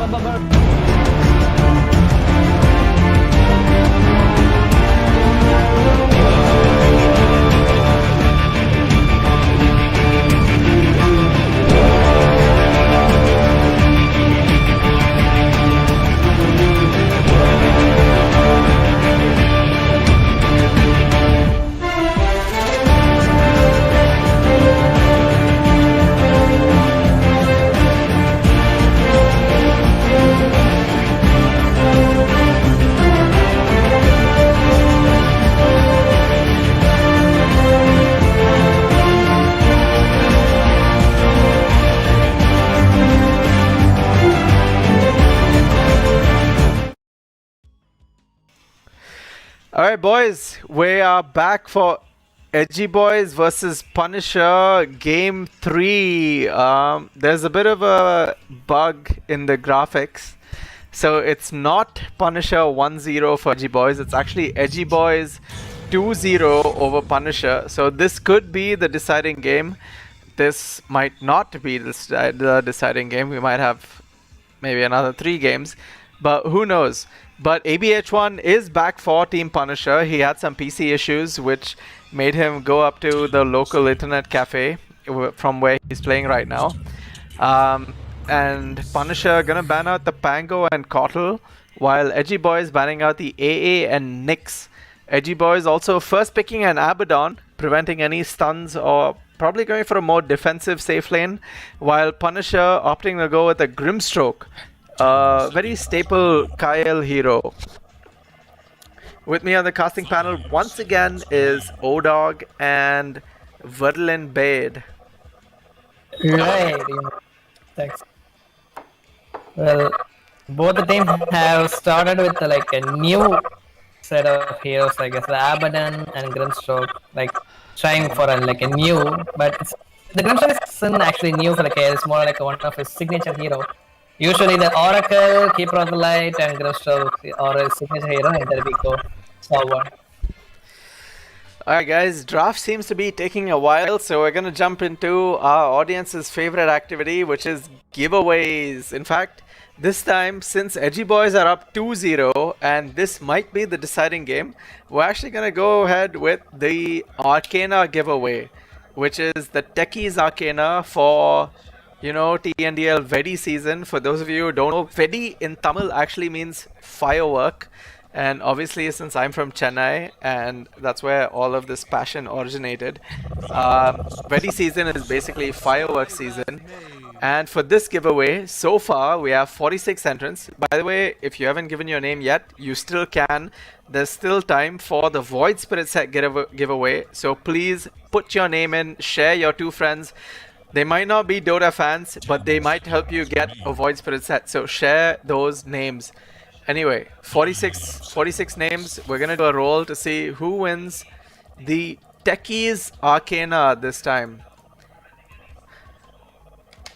Sorry, I'm a bit retarded, so I'm gonna check the number of people again.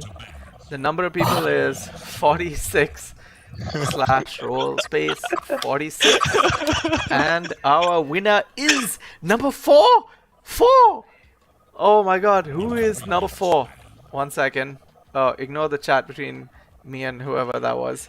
Number 4 is Ganesha. Oh my god. Oh my Alright guys, so Mr. Ganesha, who has refused to take part in this TNDL, but who is a very high rank immortal carry player, one of India's best carries, has won Techies Arcana.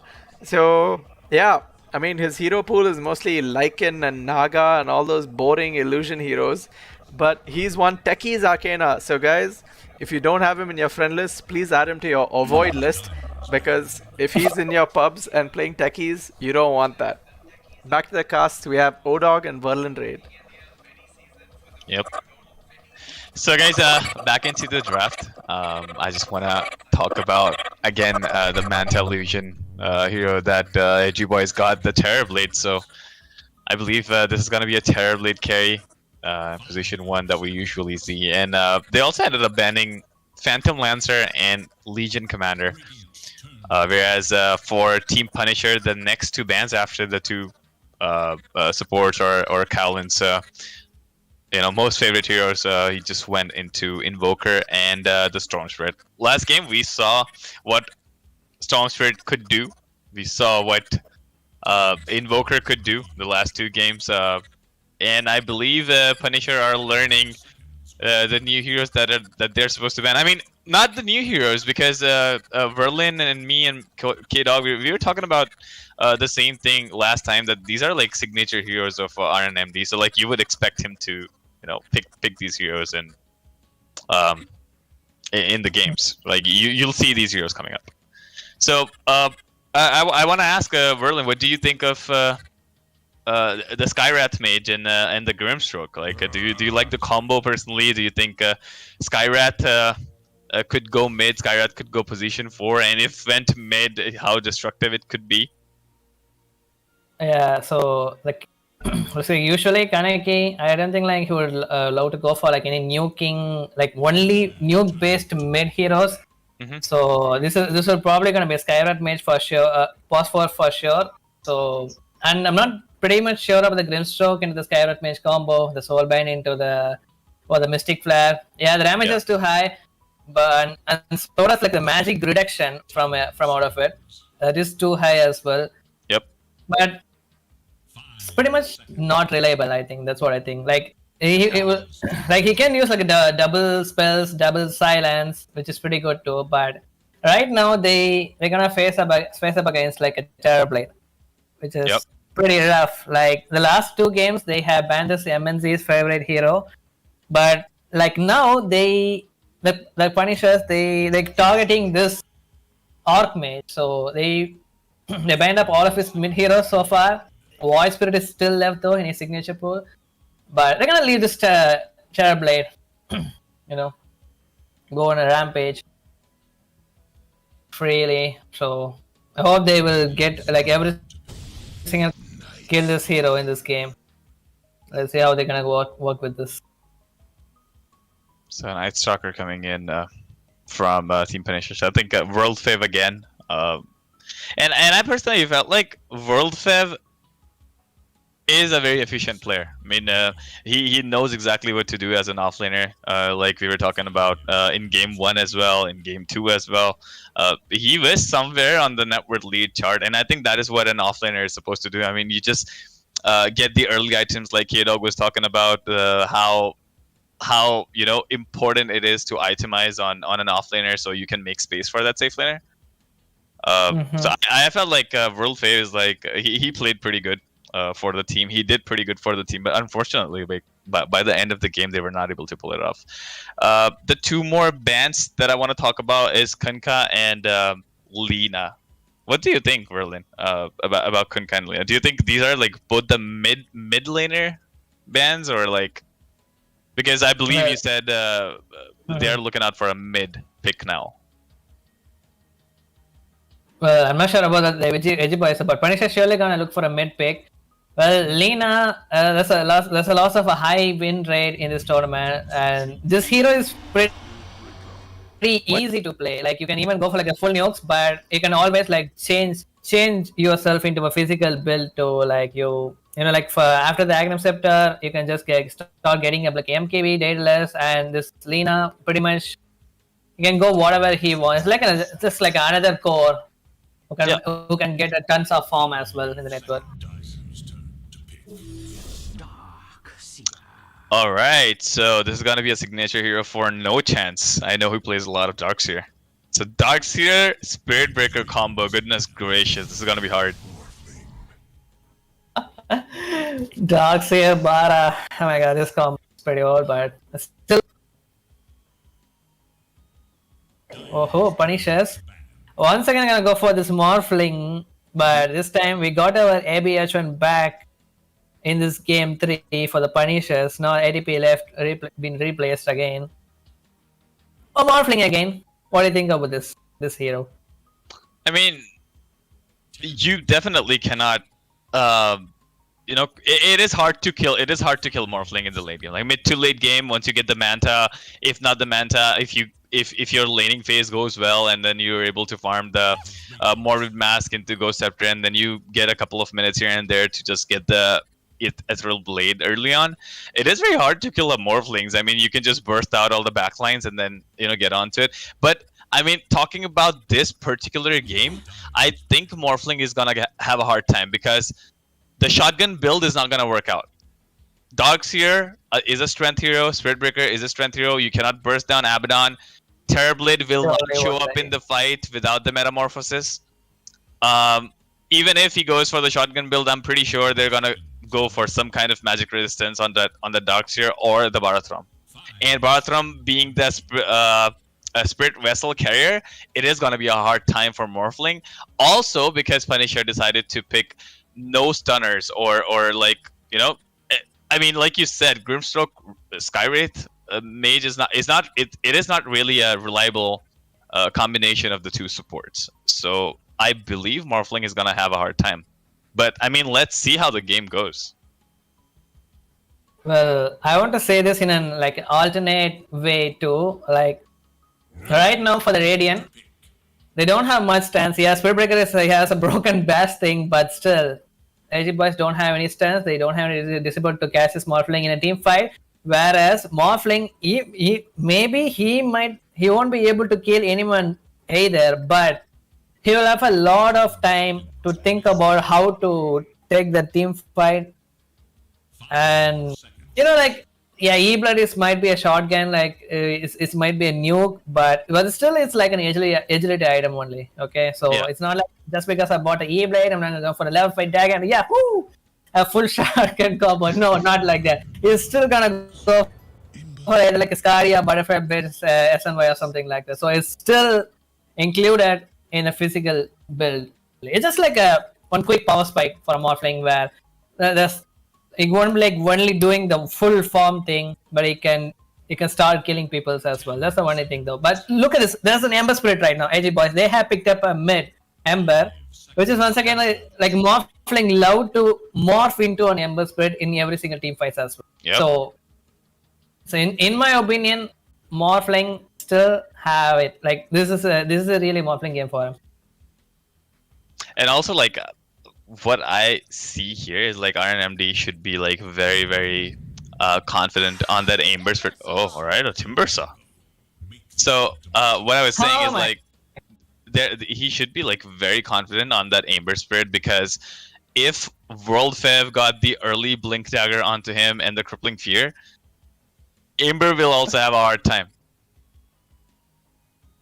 I mean, they have silences against Ember Spirit. Ember Spirit has to either rush onto, I don't know, I mean, a BKB. If not a BKB, then you can go with the Euls, the Eul Scepter, the early Eul Scepter build, just to dodge the silences. But, I mean, I feel like they have enough silences to kill Ember Spirit. Mm-hmm. Whereas it is going to be a mid-timber as well. Yeah, it's sure a medium, but I'm telling you, bro, this Timbersaw, it's just not of the hero, but the player himself. This guy is a god in this hero. So I think it's more like I'm just gonna trigger this button. More like, yeah, this game is for Punishers for sure. That's what I say. If you're gonna be like, which draft I like the most? Yeah, I like the Punishers draft. All right. I mean, right now it just seems very even to me. I don't know. I mean, I feel like because there's a Night Stalker Grimstroke combination where you already have the speed, you already have the advantage. I feel like Punisher's draft is a little more towards how you can make space for Abi on that Morphling so he will be able to farm. And it is and Edgy Boys also have a very similar kind of a draft where No Chance, Evilash, I think one of the best duos that I have seen on that offlane. They will be able to push out they will. I mean, if not, will be able to, but then they'll definitely try to push out Morphling to the jungle, and then once he reaches to the jungle, then I mean, let's see how both the teams can play, because both the teams have their run down kind of a draft where they can just jump onto the heroes, but this is where I think you are right, because they have a Timbersaw. So whenever they're gonna try and run down this Timbersaw has the all the spells that Timbersaw has, and this is the only one hero in Dota 2 which has all the spells which are pure damage. And what pure damage basically means is like you cannot dodge the damage that is the output. Like the physical damage can be dodged by the armor. You can also get the magical resistance in the game, but I don't think, to my knowledge, there's a counter for pure damage, or is it? I don't know. Well, there is one counter. You can always dodge the spell. Lol. There's a Timbersaw, man. Can't you like dodge a freaking chakram in the Timber chain? No, I mean what I was trying to say is like if the spells are gonna connect, right? Yeah. So yeah, I mean let's just quickly introduce the heroes and the players. So we have Darksphere. I'm gonna do the Radiant. You can do the Dire side. So we have Sure thing. Darksphere, who will be played by No Chance. We have Everlash on the Spiritbreaker Barathrum. We have MNZ, who will be playing the position 1 for Edgy Boys as always, and he will be playing a Terrorblade. We have Abaddon. Dosage will be the healer, the Abaddon. And last we have RN DM, who will be playing the mid lane Ember Spirit. Up to you, Roland.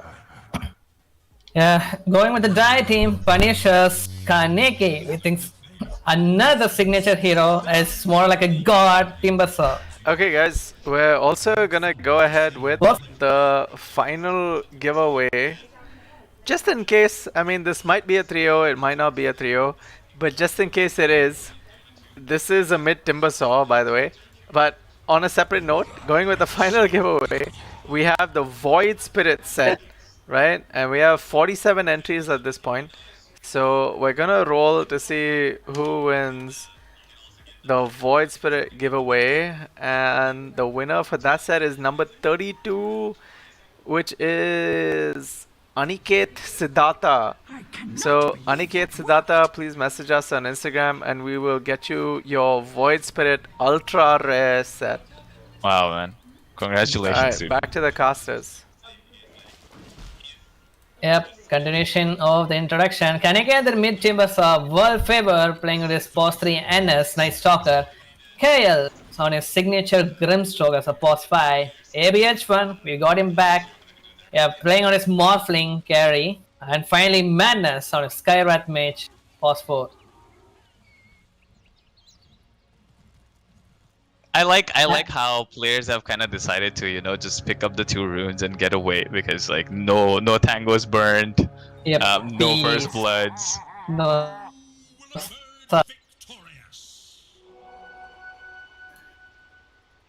They're just gonna chill and just pick up the runes and get back to the And lane. Ember, he can go for a vessel, like for this game. Yep. Like he needs to fight against a Morphling in a duo. He has this, like he can easily choose to go with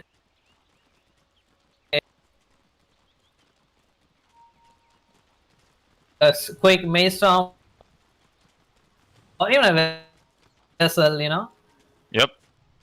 game for him. So how do you feel about the mid lane matchup? Again, but KL, this get it last and well, I think and Ember can't kill the Timbersaw. That's how it usually works. It might can actually kill the Timber, maybe like only once, but that's all. That's all.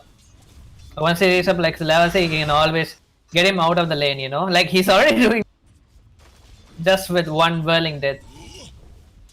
Yeah, man. This Timbersaw's whirling death is like one of the major pains. If you're a melee hero and if you're not controlling the creep aggro, it just gets closer and he's just gonna take the advantage and steal your I mean, not steal, but reduce your stats. Talking about the Yeah. top lane, what do you think of the top lane? The no chance Everlash combo. No dogs here. Like both of them are melee, so like even this is a morphling. There is this certain power strike where the strength shield won't be helpful. Like in this, like initial damage is just too high when he reaches up his level 3, and yes, I think this might happen actually. Like they can actually easily win this.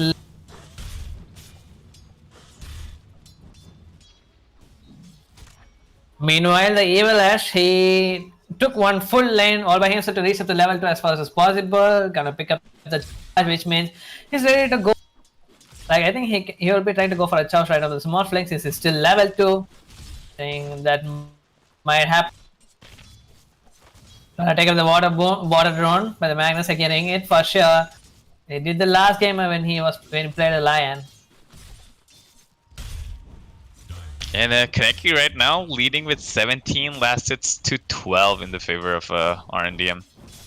So I mean, as of now, he's dominating the lane. Also level 4. Yeah. Yeah. Like Ember, he surely can cast it.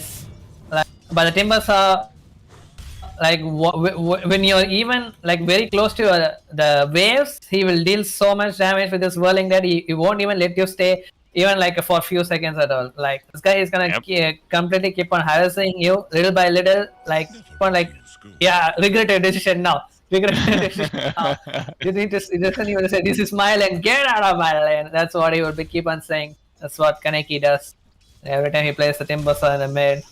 Whereas if I talk about the bottom lane, I feel like bottom lane is pretty chill for MNZ with dosage, of course. I mean, it is going to be very hard to kill the Terror Blade, of course, because the Emphatic Shield is like one of those... Oh, look at the top lane. Everlash goes in. Yep, but KL still had Inkswell to break down with the stun. The Everlash don't have anything to contribute anymore, so the first blood still gonna wait. 4th minute mark. The last game it was like a full of fights only. Like, yep. And then the 4th minute they were like a 6 kills. But look at this game though. I expected more from this Bara. Since the Doctor he already reached up his level power spike for this hero. Oh, Look at the man. Kaneki, he started to dive onto this Ember. He's gonna use this gift too. Oh yeah. Oh yeah. Yes, we have one more spell left to do, but he still have a stick charges to doesn't have, sorry, no, I mean Flame Guard. I was talking about the Flame Guard. So trying to get away. Like every time the Whirling did the stack, which kinda like it like it reductions your stats, but once it gets away, once it gets it will give stats back. It will get your HP back. In the bottom though, so the mid. But look at the first one at the top. They finally got a kill out of this Bara who didn't have a charge, I guess. No, he got silence actually. The KL with the level 3, he picked up 1 silence, and since the Bara was pretty low, he got instantly killed by them.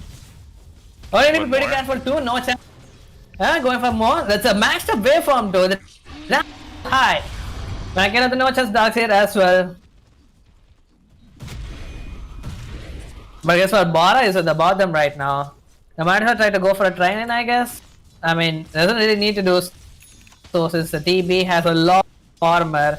The only way he can die is with like a high nuke damage. Well, they have a Skyward mid, but more levels to work with this nuke.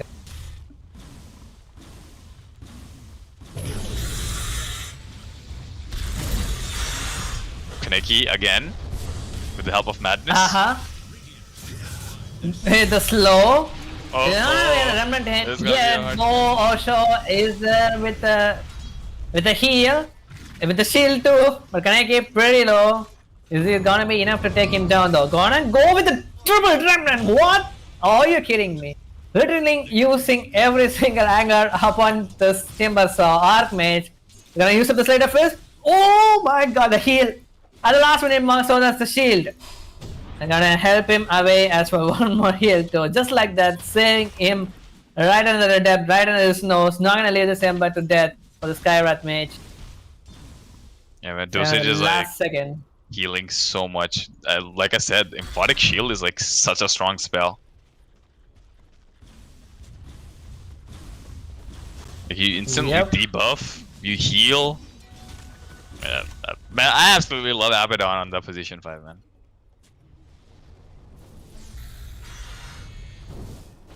My god, Yeah, the but still, damage. it's still one death. But can he die anymore in this lane for the Timbersaw? Yeah, even it seems like Ember Spirit is kind of interested in go for a vessel after all. Get off for one. I mean, once Ember Spirit gets level 6, it is a little hard for them to kill him. Kill him. Yeah. But still, I mean, the dominance from Kaneki, I think, I mean, it's always good, right? I mean, you have to show, you have to do the comeback. Yep. And so with that, I mean, expecting that, I think Kaneki did a pretty good job. Whereas the Ember Spirit just pulling the waves away, looking out for the goal that he can. That's a really good play coming from him, so that he won't be forcing himself to fight against the Timbersaw for no reason. I mean, at the top, Whoa.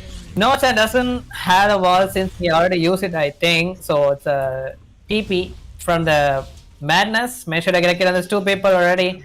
And since AB Restaurant, he picked up a Morbid Mask this early. He is ready to go for. He has no reason to stay in the lane. So I But he feel is like, willing to do so. I mean, he's been getting a lot of kills at the top. yep. 23 stacks on the reactive armor, man. Cannot kill him. Madness, if you don't have silence, I don't think he can even go for the same bow. Okay, gonna go trying to be the Remnant. Flame God is still there to observe all of the magic. Abaddon, once again, is there to heal up this Ember Spirit at the mid.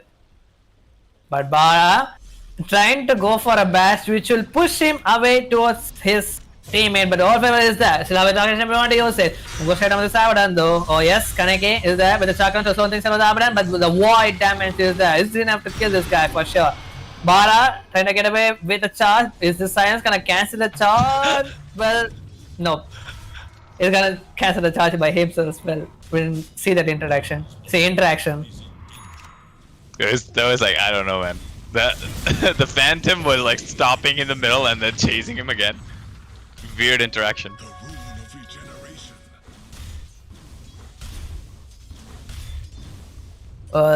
regeneration. Look at this. Bottom. All favor.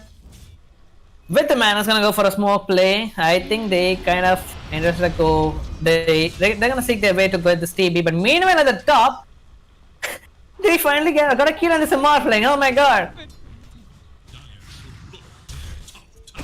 Max the share for sure. The damage is too high. Oh yes. They actually swallow this MNZ. How was the Dragon Lance? Gonna use something extra into the. Doesn't have a silence. The Phantasm Embrace silence was just enough. Even though the World Favor didn't have any Q up for one side. I'm just gonna go for mid tower too. I guess no. Instead gonna go for a Ember straight right now. Still have one more element to work with. Have the rune there. Gonna bottle it up. One needs to be pretty careful since there's a charge coming up with the Ian Shell backing up too. Evil Ash gonna surely gonna get a kill on this World Favor for sure. And yes, Kaneki. What? Oh my god, you are kidding me. You are kidding me. Evil Ash does a nice dodge from the Inkswell just by using what the Nether Strike. The Minister gonna get a kill on this Kaneki too. If they have one more disable, we go with the disable there with the charge. MNZ gonna join up with the fight. We're gonna pop his meta for one. Good thing. Gonna get the kill from the Timbers. So, oh my god. My god. I would have never thought of Nether Strike reposition.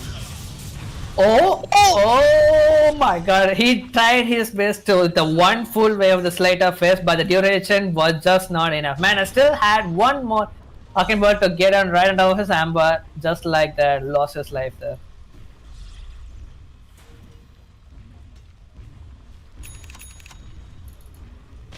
Yeah, So man. Timasa had all of these things. So it's gonna deal with some magical resistance. So we're gonna cure for a hood. Bara. Charge towards the top. Wolfhead doesn't have any dark ascension. There comes a surge, I guess. Wait, what's this surge? Oh, No, not you the surge. don't Go to need Angel instead. surge. Look at the This was damage. the only thing he needed. Why even surge? This guy was like, I have a bulldoze. I don't need a surge, man. I have the. And the mid. Oh, Abaddon! He got it in the tier 1 turn. Oh my god. This Abba is a god, like at this point. He's been saved this Ember Spirit several times at the mid and even managed to get this DNA at the mid. Like, he's been working up so hard, getting he died twice in the mid lane, which he shouldn't have done with the Timber Saw, and he wouldn't even get a last hit on this tower either.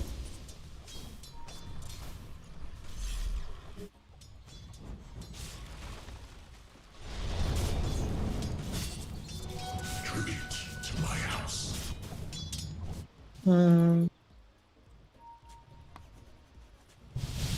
I mean, Well, Ember. right now it just feels like to me that I mean they just have to take the advantage with World Fev, and that is the only way, because they were able to get this 1 kill on Terrorblade. I think they really have to go in again once the night comes back. So like 2 more minutes. So Vessel picked up by the Ember Spirit. And PJ, what do you think about an Agram Scepter pickup from an NS, like an offlane NS? I mean, people do it a lot. Like I play a lot of pubs, and once you feel like you win the, you win the lane, and you pick up the ability which like causes the void to be and like AOE ability, and also the mini stun is like always helpful. So I feel like if you there's a fight going on. It's like gonna get busted by the Ian Shell. Like, so 2 Ian Shell, I don't know, 2 targets. I don't think that this man is gonna even be alive. Like, not even gonna think about it. Yep. So yeah, I was just saying. I mean, after you win that lane, I think getting any spell which just gets into an AOE, it definitely helps out, no doubt. But what I would say, I personally like the shard instead of the. I mean, I can be wrong here because I don't play this hero a lot, but looking at the ability, I feel like the shard is a lot better. Oh, there's a fight. Yikes, it was supposed to go for the Abaddon, but they got the hero right on target. Ember's gonna go down with a beautiful silence from Phantasm Embrace. They're gonna go for more to. Do they have any more stuns to deal with? Yeah, they had the void once again. Double kill for the ball favor. At least they're using a little bit to boost up this item set. I mean, this is a big item, man. You surely need some kill to work it up with Yep. as a first item for sure.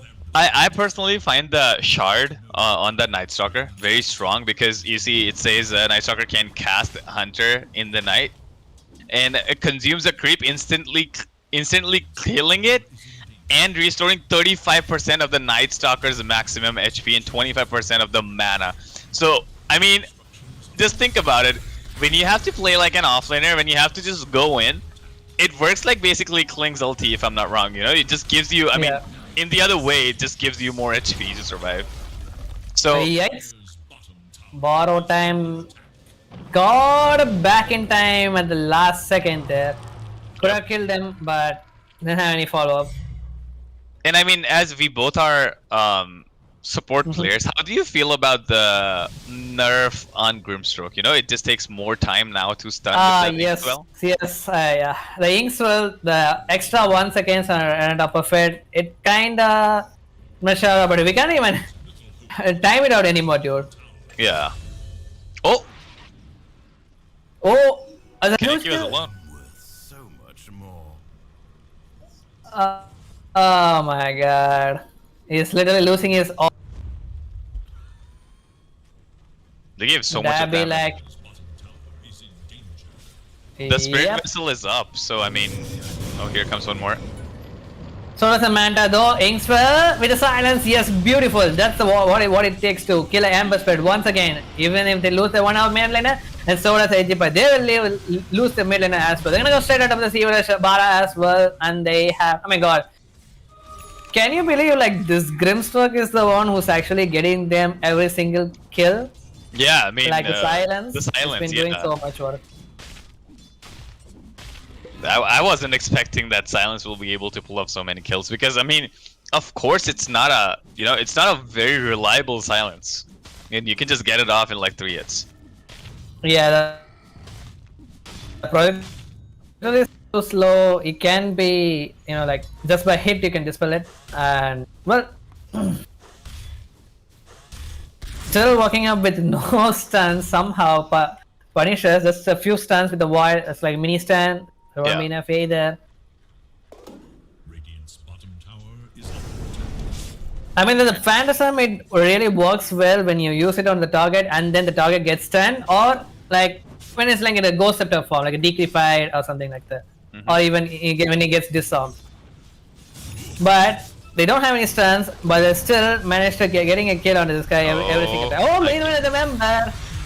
Oh my god, I mean, Ember, since he made up a vessel, he's facing against 3 freaking silence, a freaking AoE, a Skyward Agency, so as a Phantasm. They're making this guy's lives too hard. They're gonna chase up this Osha Partners Abaddon as well. I mean, the water time over, just like that, gonna kill up this kill easily. Yep, the early game dominance from Team Punishers. I mean, right now it looks like. Oh, did you saw the role favor what he did at the top? Like he clicked the dark side. He looked at his TP timing, so he waited for his void timing just for that, and used the void to cancel his TP so that he can, he can literally, like annoy his shit. That's what he did. Oh no, like I don't have a mana right now. Oh no, and then he instantly breaks a hope just like that. Cancel TP. Okay, Ayolash. This is a target you really need to work for. Oh yes, Scare. Like, gonna go down once again, which means is it gonna be free? I think they are looking on a. The Roche is pretty low. Osho had to tank the front line. I actually thought that was the guy quickly gonna they went towards the high ground, quickly gonna smoke. Ball favor, finish up his Aghanim Scepter, but he don't have any Dark Ascension.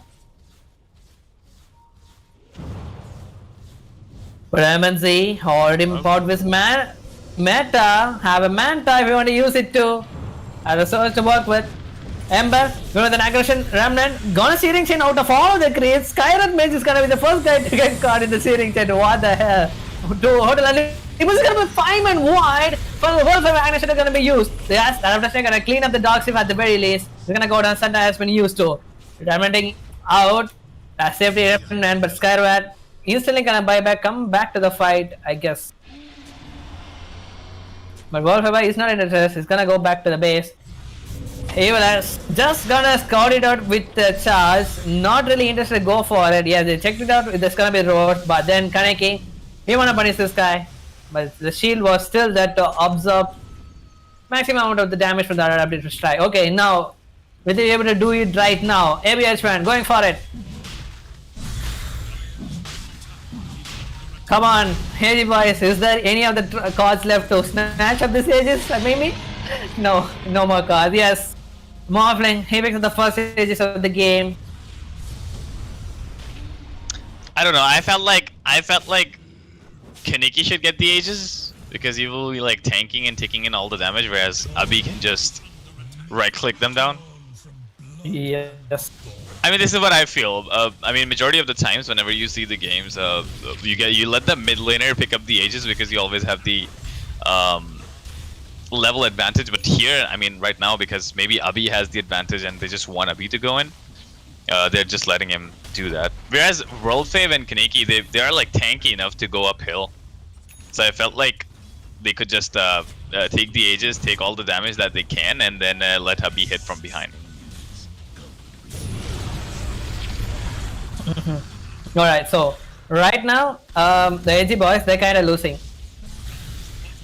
Okay. Yeah. I mean, Well, there's a it's 2 not- can outward lead. Difference only, but still.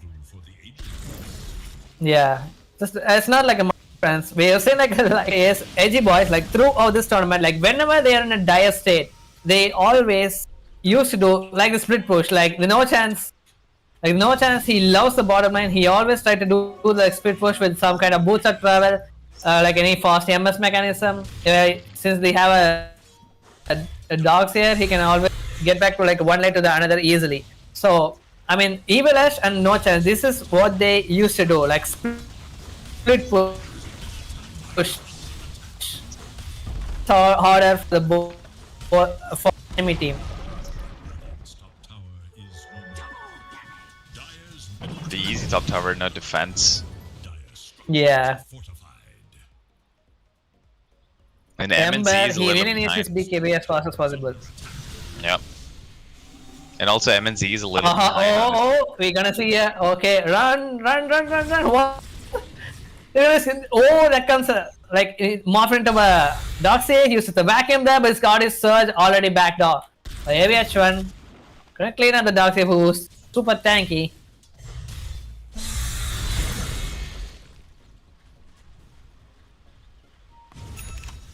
And since they lost the tier to tower at the and so does the top, they can pretty much. So they're starting to get this map control. Yep. Oh, NS. Bob is knocked out cancellation. He's for the button, but there's nothing to cancel. Has the range.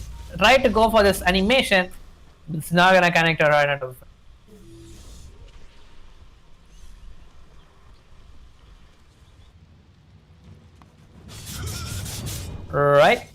Right. So TB forced to get his BKB in this game since he's been dealing with like a Timber Saw, Skyward Mage, like every single magical damage in the game. Okay, so yeah, BKB good choice. But isn't it usually Scotty, like whenever you're fighting against a Timber Saw, it usually be the best item when you're like fighting against this hero.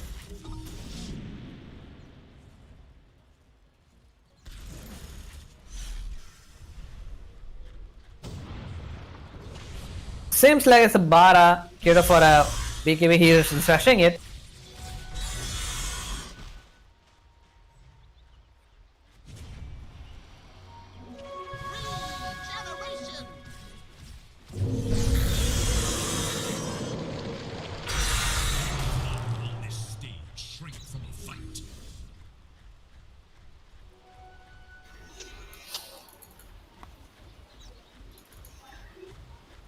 A lot of sub would be great for the Timber Saw as well.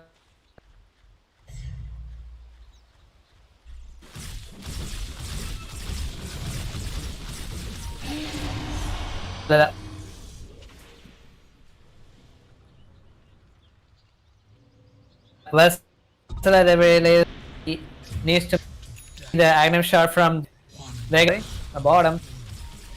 Oh, mean Avalanche just like anything. Not sure what he was doing at the mid. Where's the best ball? Oh yeah? Need to be pretty careful. Bara didn't have the bulldoze to get out of the effect from the Rod of Fate, so instantly gonna get go down. I think for more should have the Inks for the effect ball. What? Oh, Sleight of Fist and remnanting out of that fight just like that. Archmage. And this is over for the ABH1. Well, managed to take up a lot from that one. Like they took every single mini objectives, the top, mid, and bottom. All the tier 2s are gone, and they started to get some map controls. Archmage, it needs to be pretty careful. Have the remnant though, but needs to be pretty aware of. Boy, what? Oh. It either use up a Sleight of Face, 2 remnants just gonna show up the wave just like that. You're gonna get away with it instant TP.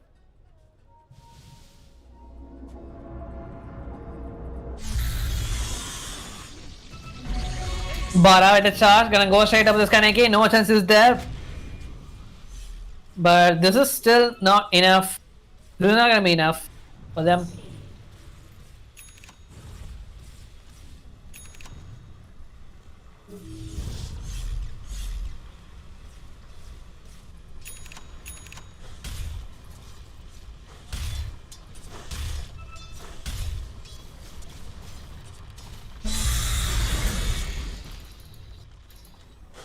Alright, so ABH1 is ready to do some hard. Since his matchup is guarding, won't be having the HP regeneration. Abadan won't be hit.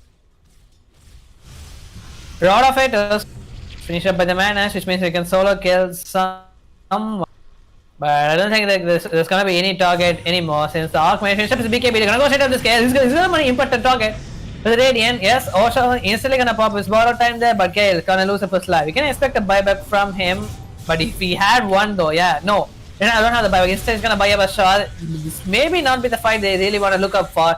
ABH Spread morphing into my Ember Spread, killing on the back lines. Dogs here, he's in a bit of a trouble. He's gonna go down for sure. Meta has been brought up by the TP. Gonna go straight up the Timber. Had another stack, it's gonna be loaded. So had the use to for the safety use. ABH and TP back to the tier 1, T2 tower.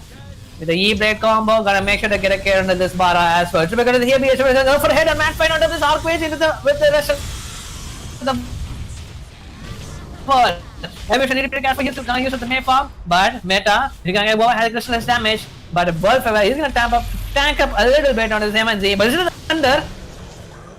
But it's gonna be enough though. No, ABH still has the mana to go for last shotgun damage, and they're gonna kill up the TB just like that. ABH when playing it in a smart move.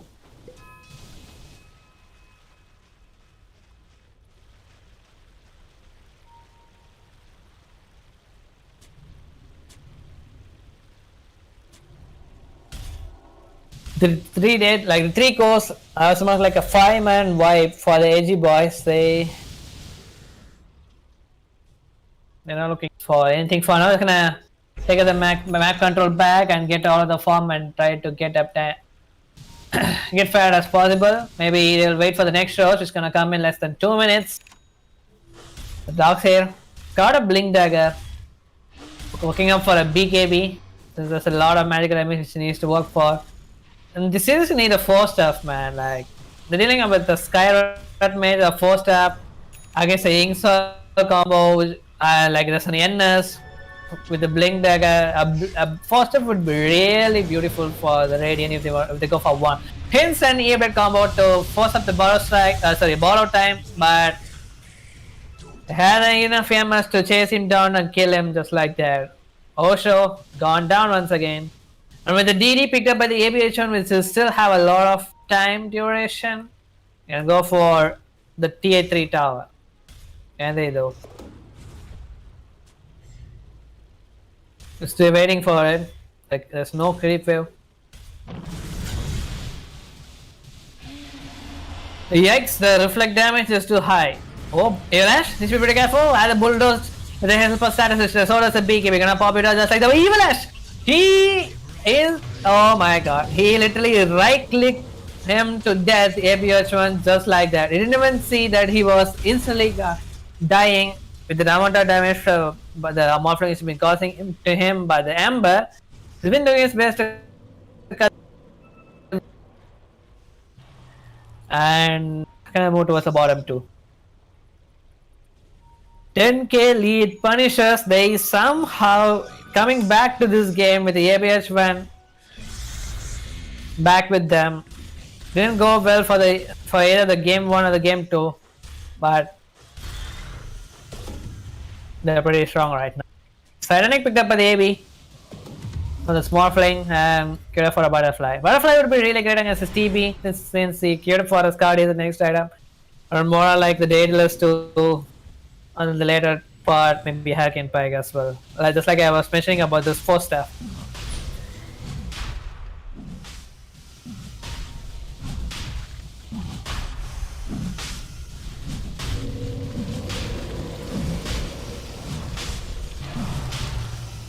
Hello PJ, you with me? Alright, Edge timing is there, just like the shot is gonna be given to Kaneki for sure, since we're happy with that building damage, which will cost like 90 damage per second and slows by 30%. Forget 30% slow. So the 40% damage, 40% damage for the building, which is just too high. Very, very high. The cooldown is too low, the mana is too low. I mean, this is the Timber Swordman for God's sake. I'm back, Okay. guys. Hey there, PJ, what's Yeah. happening? I don't know. That's something wrong with my internet. They're still winning. 13k net worth lead. Looks like they won pretty much All the team fights that happen. Well, whatever you have been expecting, that's what's actually happening right now. This might be even forced to go for a game 4, but Edgy boys, they've been doing the utmost try hard right now. They've been split pushing everywhere. But AB should be like, no, I'm gonna wait for this mid rax. He already took the melee. Dog is simply popped. They're gonna go for the right. Koi was gonna 3-man wall. So Soulbind gonna connect up to the 2. BKB has been spotted by both the hero who got caught up by the Soulbind, but he's gonna be the one who's gonna go down first since the BKB duration is down. MNZ still has the damage from the wall, gonna slow his movements at the very least, but AB1 is still too strong. He has the ages as well. Oh yeah? Gonna go with the May form. He's gonna pop his meta, not with the TB. The Scardy damage is there, but he's gonna get Lotus Sword, dispelling out the steering chain, gonna pop his Satanic as well. AB1. But he's gonna make sure to kill the Nocha so that he can go for a head-on one before the MNC. Is it gonna be enough? Can he get away from the fort? And no! MNC surely goes Starfire 60 seconds. And guess what? He's gonna go for the fort and die as well. Also, there's nothing he can do as well. AB1 is coming with the giving so much anger out of this, all the 2 games which he lost, giving up everything he had. It's a full 5-man wipe. Lost the 2 racks. So that's about it. Yes, he's still gonna lose it as well. And I think they're waiting on their buybacks because I can see they have the buybacks. Or maybe are they not gonna buy back? Dude, they sure need to. This is a freaking Morphling with almost like 500 base damage. Yes, here we go, TB. Even he's supposed to go for a buyback. He don't have meta though. Well, but you can do it. Aviation with the final damage, ripping through the tone. GG has been called though. No chance. He was gonna get wrecked then. The Soulbind is gonna be enough either. The G has been called. So yeah, let's go out with that. Nice game, man. Stay freaking strike back and keep going for the freaking game 4. Yep. This is not. Still standing strong. Yep. I really want to see what these guys can do, like in the next games. Like and also me and Merlin were talking about how the last few seasons went. Like you said, it was like always.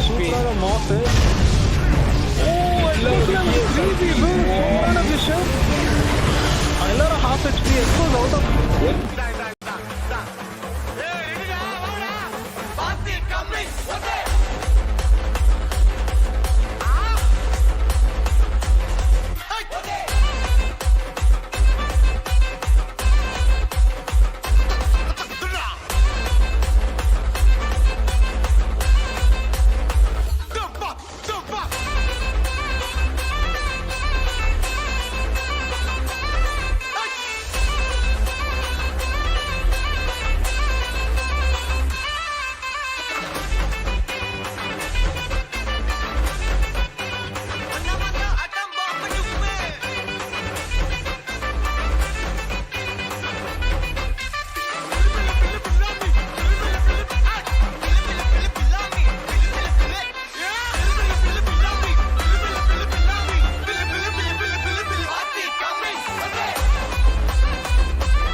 the moss. Oh, crazy, bro. What a vision. I love a half HP. Expose out of. எல்லாமே combo combo பண்றாங்க வேற லெவல்ல extra ஆடி போட்டு மூணு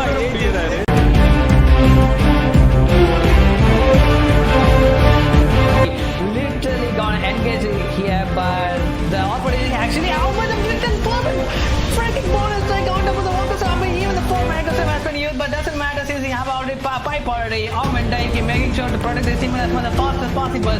Double kill on as a top of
So I should mute myself in game though, right? We're not talking in game. No. Yeah, you can No, mute Cobra casters in game, but we're gonna be casting through Discord. Alright, boys. With me, I have Verlin Raid and Quan from Team No BKB. As of now, the score is 2-1 to Edgy Boys. Edgy Boys are currently leading Punishers 2-1. Punishers actually made it through the upper bracket, so they are yet to drop a series in the entire tournament. And this is the grand finals. Edgy Boys did lose to Punishers in the upper bracket final. They dropped to the lower bracket final and won that, which has brought them to the grand final. And Punishers wasting no time in picking this Dark Willow plus Grim combination, while Edgy Boys going with the Lich plus Storm Spirit, the same opener they had last game. Storm Spirit obviously being their mid laner.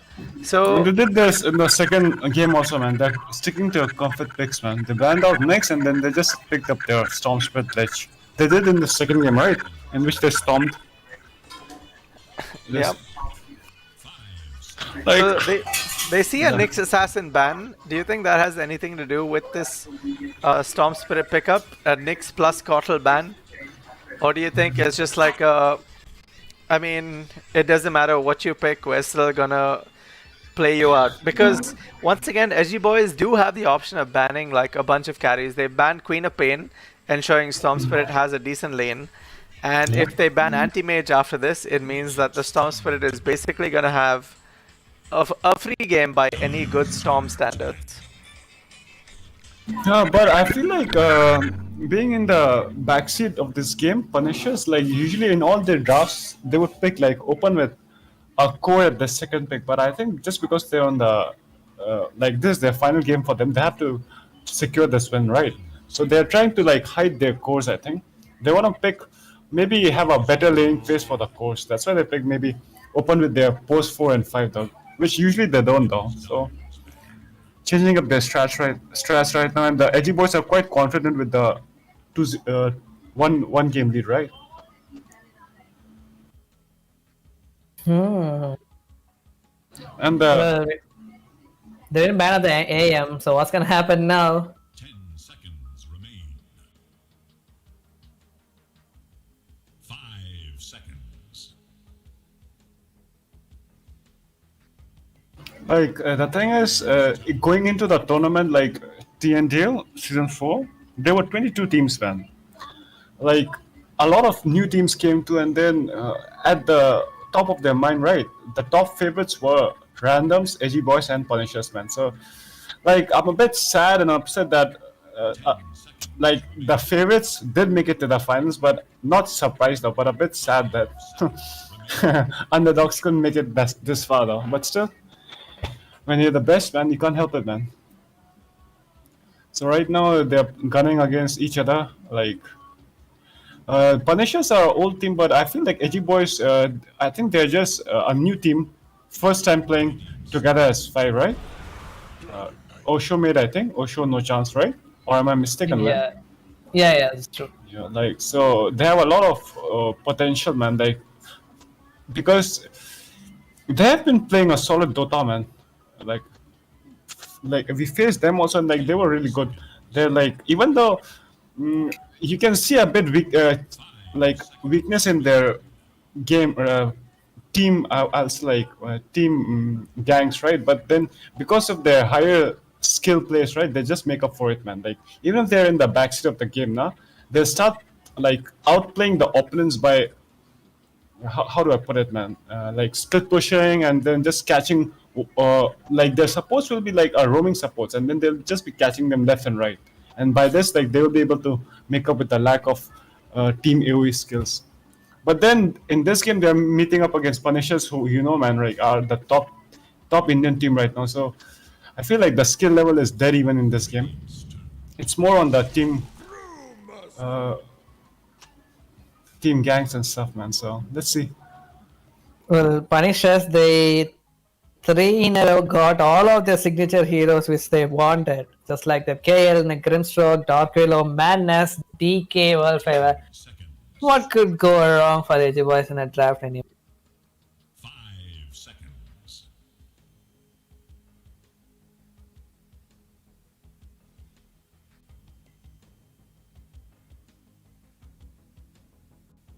The solid Brewmaster picked up by the Edgy Boys. This can go anywhere at this point, even a 5, 4, or even a 3. And I think we've seen like a few no-chance playing this hero a little bit in this tournament. Might be looking for a carry like right now as well, since they already seen like wherever this DK is gonna go for sure. Or if I'm not wrong, like even Kaneki have played a DK in the mid one. Yikes, Viper.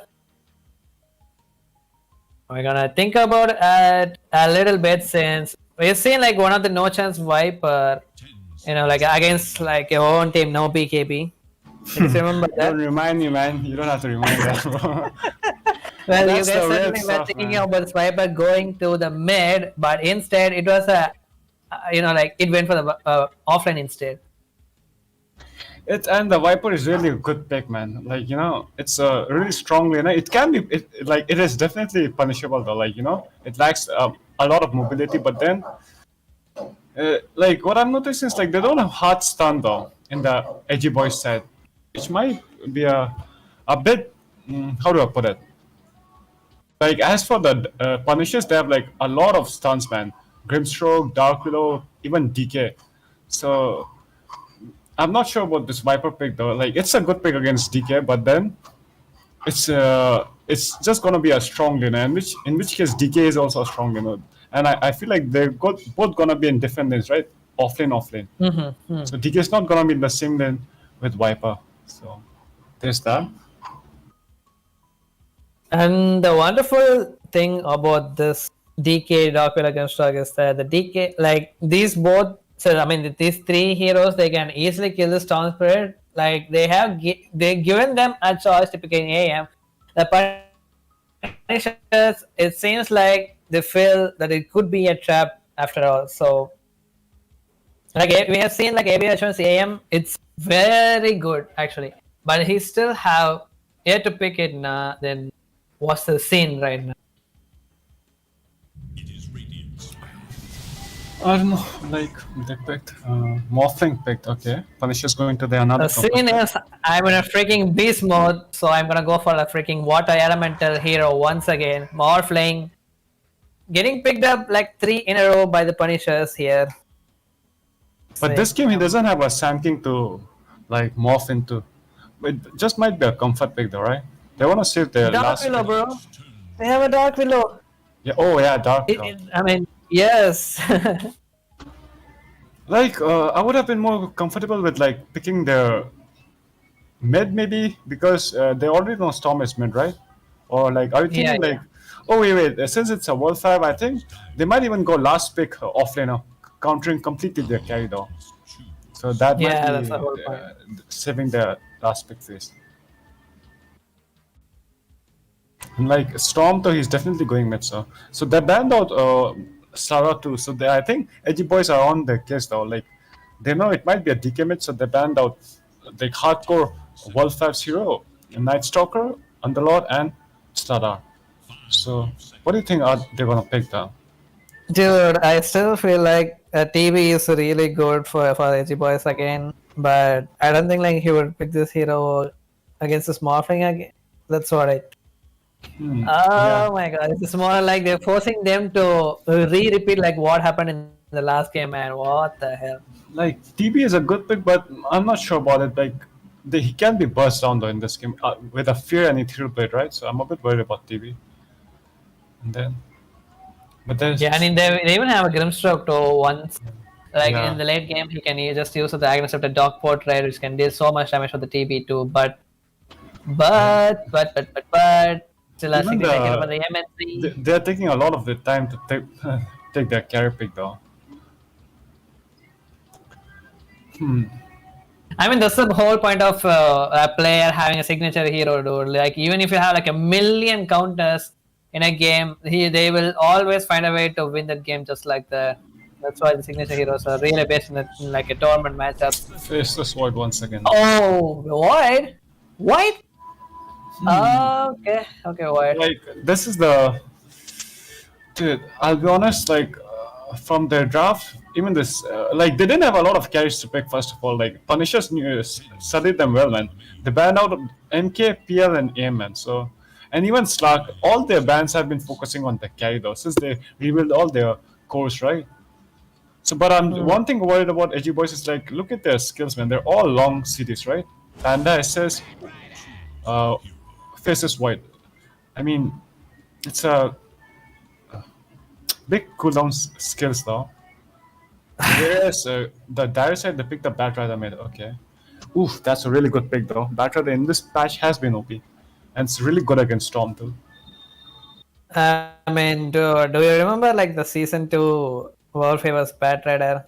I mean, that hero, it kinda. He literally played it so. Oh, wait, it's a goddamn well. offlane. Yeah, it's a freaking World Favor Bat Rider, Yeah. though it's been I think this is forgotten the- for months. Dude, I haven't seen offlane Bat Rider even in pro scenes, man. I think this is the first time in TNDL. I mean, in this season, anybody's playing offlane. Yeah, Bat Yeah, Rider yeah. has been a dead hero in the Indian Dota scene now. Dude, you've been playing this hero, right? In the offline. But it was in earlier patches. In this patch, though, I mean, in TNDL itself, nobody played Bat Rider offlane though. I think there's some like mid Bat Rider is good because you can get like rotate a lot and get secured farm, right? I don't know how this will work out for the Punishers though. I mean, what do you think? Like, what's the reason for this hero? Like the last big Bat Rider from the Punish.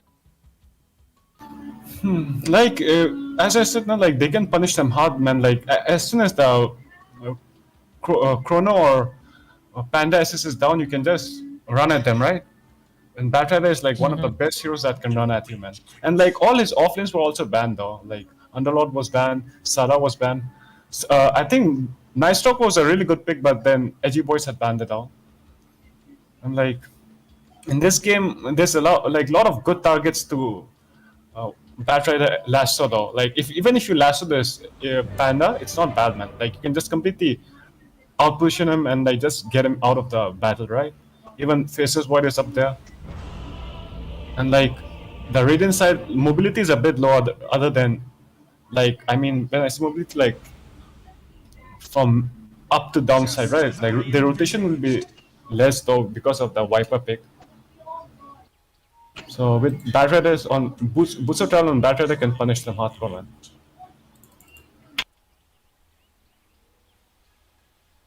I feel like that is one way to counter Viper offlane though, because Viper is like really strong offlaner, right? Like you're bound to lose the lane. But then if you have a offlane in like other team offlaner with a booster trial that can heavily punish the map, right? Like you can just feed on Viper, man, because he's like one of those offlaners. After taking the T1, he still wants to sit in a lane and farm, right? And then the supports can't like protect him while they're protecting the other coast, man. So that's how you can punish Viper though. He like loves to go for like a hitter build too. Like,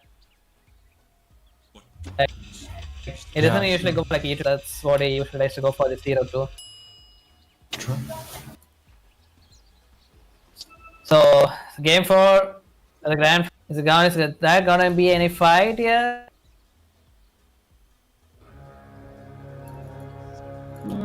Okay, no, gonna go with it. So on the Radiant side, the Edgy Boys, no chance playing a Viper off lane, Evil Ash in a position for Brewmaster, Archmage playing out of a Storm Spirit, Dosage AK Worship on a Lich Boss Fire, and finally the MNZ. So on a Dragon Knight, World Favor on a Bat Rider, which is gonna be an off lane for them. Yeah, DK the mid, Kael's playing on his Grimstroke, once again a signature hero for him, Boss 5. Madness on his the bestest signature hero player I can ever see. Madness on his favorite Dark Willow. I haven't even seen this guy losing with this hero at all in this tournament, you know? Yeah, like the team actually even lost a single, going in like a 3 in a row morph lane for their team. It's a 2 in a row for him. Yeah. ABH1, once again at his Yeah, that's the thing about the Edgy Boys right now. Like they're quite confident with the 2-1 lead, right? And like the way they have been playing is like has been like really good, man. They've been like in the first game they were having a hard time in the laning phase. Like Slark was having a really bad time against World Fab's Night Stalker, but then out of nowhere he was the one leading the charge, man, doing godlike, like playing absolutely beautiful, man. Dota with the Lifeslayer Shadowblade build, right? But like, so Yeah. these carries, like, it's weird, man. As an offlaner player myself, I know it's well, laning phase is a different factor, but then even after having a hard time in the lane, the top tier carries they are able to just farm out of nowhere, man. Like, it's like their farming can't be stopped in some ways, right? Like, unless you put the pressure on them, like invade their triangle and their NCs, which is quite hard to do at the early game, though. Well, nobody would be would be going for like a triangle in the early Yeah, though. true. And True. Bristleback's Tide Hunter. You can just like get like a few Kraken Shell, like Quill Spray, Bristleback, the ability itself. You can easily take up this ancient cat. An ephemeral masterpiece. Damn, what do you think? Like, which lane is gonna be the most action-packed, though? Action pack, I can always. Oh yeah, more for totally forgotten. Like I'm still thinking this is like a world favorite. But no, sorry, chat is Kaneki in the mid DK. So world favor and the dark. No, I think going to be a lot of hard lane too. Like, I feel like you're right about this, though. Like, Batrider and Darkblade have a lot of kill potential. Maybe not on the Faceless Void, but then Lich is like a really good target for both of them, man. So I'm just looking. I'm like, I can safely say, man, he's gonna have a really hard time, man. But then if he's having the hard time, maybe Faceless Void can get a bit out of the lane, though.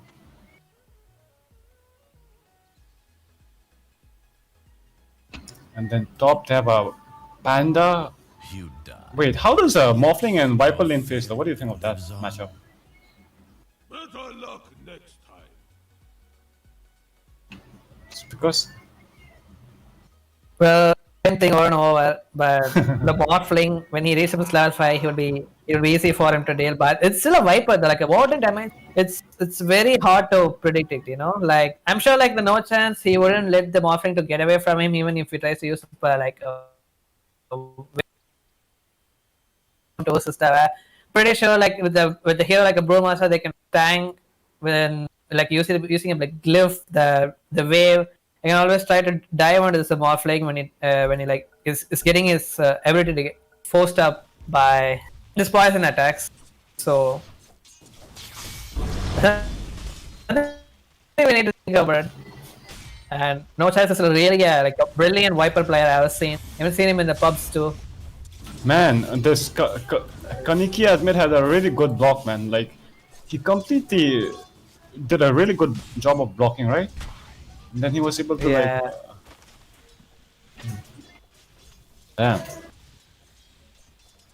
Oh, look at this Lich at the bottom. Already gonna get guard, but he has the Firefly level 1 Batrider. Damn. What do you think about that? Not the sticky napalm, instead Firefly. And look at the wards. Both are like, both the wards are just 1 inch away from getting. Like, That's gonna the ward. hurt him his lane a little bit though. Yeah, I Well, think so. it's sticky napalm is the only thing which can let him to get the last hits easily, even by just right click. So it's gonna wait for a while. Gonna play it patiently. Yeah, and like, but Batrider does have a slow start, though. Let's have a look at that. Like, Viper is doing good, though. But Viper's laning phase, 1-2 levels are going to be strong. But like, I'm worried about the. He's one of those heroes that's like good when you're playing aggressive, right? But like, if you're on the back foot, like waveform into Grimstroke, Inkswell, he's gonna have a hard time, man, with his slow mobility. Dude, one last is Shit. Morphling got in the last 3 waves. And And- Viper and like a look at that. 17 eyes right in front of his eyes. I mean, can he even believe this hero like a high Yeah, he's one of those heroes, man. Like, and the weird thing is, like, even the Panda has Evil Ash has completely left him on the lane, man. Like, And they're running at the kill. Yeah, Grimstruck. That needs to be pretty careful. But Nochans could have been the first guy to fall down. First blood seized up by the Punishers, and K is still pretty low as well. Choking out of the trees just like that. Evil as don't gonna go for more. This was the thing that I was worried about, man. Like, you know, the combo is strong, man. Like, Grimstroke enables this. But even with that first, but I don't think it's that much though, because he only has one CS, man. One CS set. In like 3 creep phase, man.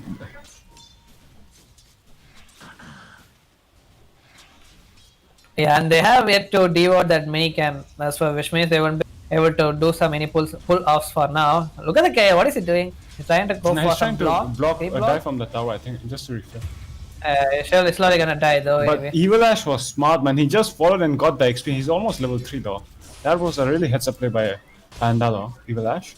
Like, he's as Or like, yeah. he's like almost level 3 with the Viper without being in the lane though. That's a really heads up play by him.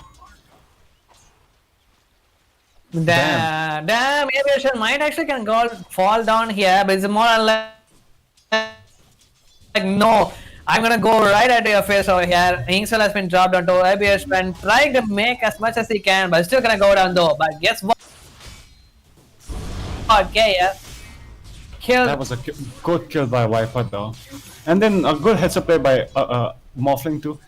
Like, he know he was dying there and he got the kill. So Viper has to walk back here. No, his TP is back on though.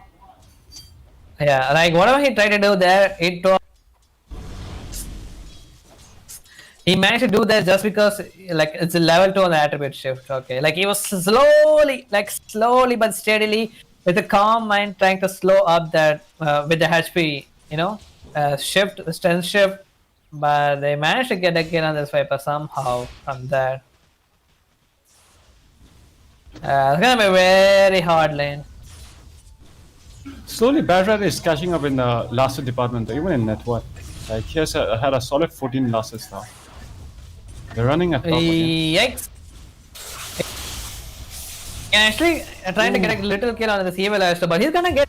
Oh no, ABH1. Yeah. No. Oh, he's still dead? He had a last hit right on in front of. If he manages to survive from this ABH1, he'll get a nice fall from a KL. Wait, what KL? Okay, I think he's waiting for to morph into Edgy before the cell. Oh, pretty low at the bottom. Oh, and he got the last hit just like that. We need to be pretty careful though. MNZ is gonna get this time duration back in time. So there's a time walk. Yes. And pop the Bramble Maze and couldn't actually dodge it. But since he don't have the Firefly anymore, Wolfire is gonna let this Void walk away just like that. Okay. This time duration value, it's a really good value point in this lane though, against Batrada and a Lechman. I mean, Batrada and a Dark Widow. Yeah.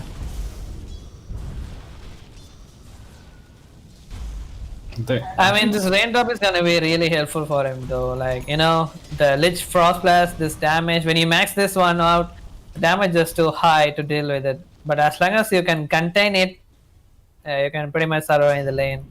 But Okay, like DPS Lich has been popped though at mid. yeah, with the Siege Guard too, he'll make sure to get as much scratches on the tier 1 tower as much as he can. That's what Kaneki would try to do. Both are dead even in the lane though. Like 37 CS to 35. Yeah, now both are dead even. Yeah, And we then he know gets about Arcane Rune though. yeah, it's got lucky. We know about the Storm Spread. But I think like he's gonna think the other way around. Since last game he lost even with an Arcade against the Morphling, he might change his thinking. Like he will just go for the Yash and Kai and Sanjay once again. Well, we'll see about that. If that's what he's gonna. Alright, so Aviation pretty much settled down at the top right now. But Viper will get his next power strike once he reaches up his level strike with the Viper strike. There has been no stacks from both the teams though. I feel like Evil Ash Yeah. has to stay in the lane though, otherwise they will just run at the Viper. So he's been doing a good job. I was expecting him to do more stacks and pulls, but then I can understand like he needs to be in the lane. Otherwise, if he's not in the lane, they'll just run at him. So like Viper is getting like more than he should, man, in this lane, which is expected. But then he's like almost 100 behind Morphling though. But he has like 14 denies, man. Like that's a shit ton of denies. Yep. I'm still wondering how like even Morphling is like has a good net worth though, but like with that CS he shouldn't be having that much net worth, to be honest, man. He's still ahead of Viper. That's amazing, man. Like, you know, with that CS disparity though.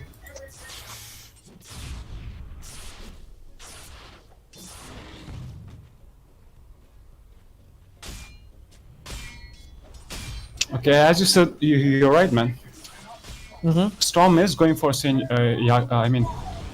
what is that called? Sergeant Kaya. Sanjan Kaya. Right now is queuing up Kaya though. Kaya is the first one. Okay, let's go.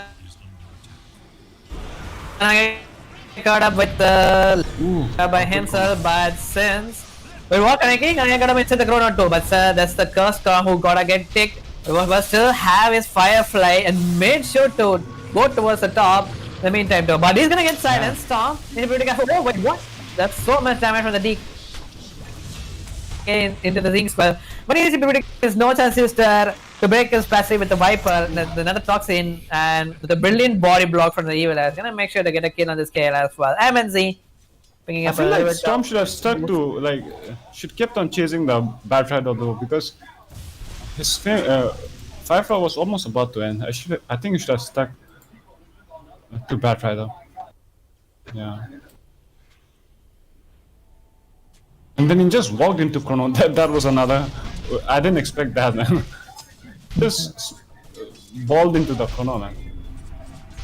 Okay, with this, Morphling is having a bit of free lane though.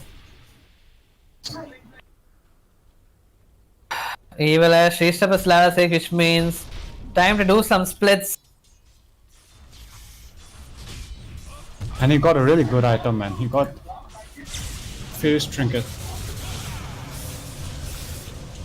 Oh yeah, I'm gonna say towards the Kaneki. He just respawned back in time. Inks was gonna get instantly dispelled by the Storm Spirit. I mean, don't mistake me, the Storm Panda Spirit. Yes, but still Kaneki lost his life there. But I think it was a really worth it rotation from the Evil Ash though. He's making use of his first SS, man. Those are like, you gotta make use of the first SS, and then getting a mid kill, that's a big one right there. With this, no chances going back to his lane again. And he's going for Dragonlance, okay. Like that's his usual build, right? Yeah, totally right. Power Trace, Dragonlance, Blade Main. Oh, wall favor. Oh my Nice soul bind into the Inkspell with the double lasso. As long as the Inkspell gets bursted down, these two instantly gonna get deleted just like that. Wall favor. That was such a beautiful That's a pretty much a execution. gamble. That's a pretty gamble, but he managed to kill them. Like, this Grimstroke is gonna be a thorn. Like his SS is Oh, at the so top. good in this game, man. Yeah, at the top though. But oh my god, both the Viper getting Damn. fired up, but the final winner will be the Morphling. Okay, with this, Yeah,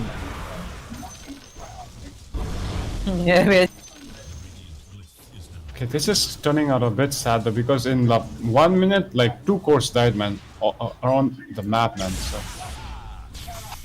like, we didn't talk about it, but this game Soulbind is really good, man. Soulbind into the, as you saw, that lasso into that Dragon Tail. It's a really good pick this game. And like oh wait, Dragon Knight and he actually queued for an Orchid now. It's in his mind. I think Orchid is good against maybe, yeah, it's good to pick them off, but I'm just worried, man, for them, because like Yeah, like they don't have any like initiators other than the Bruce Split, but the Yeah. Bruce Split is pretty slow to. Void can be an initiator, but he can't frontline. Okay, the Viper can frontline a little bit, but they don't and have. Batroda has got his boots of travel too, so like they like once DK gets his blink dagger right, kills will be Yeah. happening left, right, and everywhere throughout the map, and then like I don't think they'll be able to like match their aggression though. That's what I'm worried about because Storm is still working on his orchid, right? And like the core items, Batrata has already got his boots of travel, and then DK is like 400 gold away from his blink dagger. So I'm just a bit worried for the edgy boys though at the moment. Well, Stormfront is still hitting off his mark to get this arcade in time though, like just a 12 minute. Like usually, average time is 30 minutes. At least He's he still decided quite now farm, to go though. for it. Yeah, it's like a 400 goal. Yeah. Then this is what has got his orchid. He's working on Sage. Yeah, I think he has already used one chrono. We need to see one more. Like the thing is like in chrono he's the only one dealing the damage though, right? Other than Lich and him, that's it. And maybe Viper too. But it's gonna be hard, man. Like unlike other AoEs.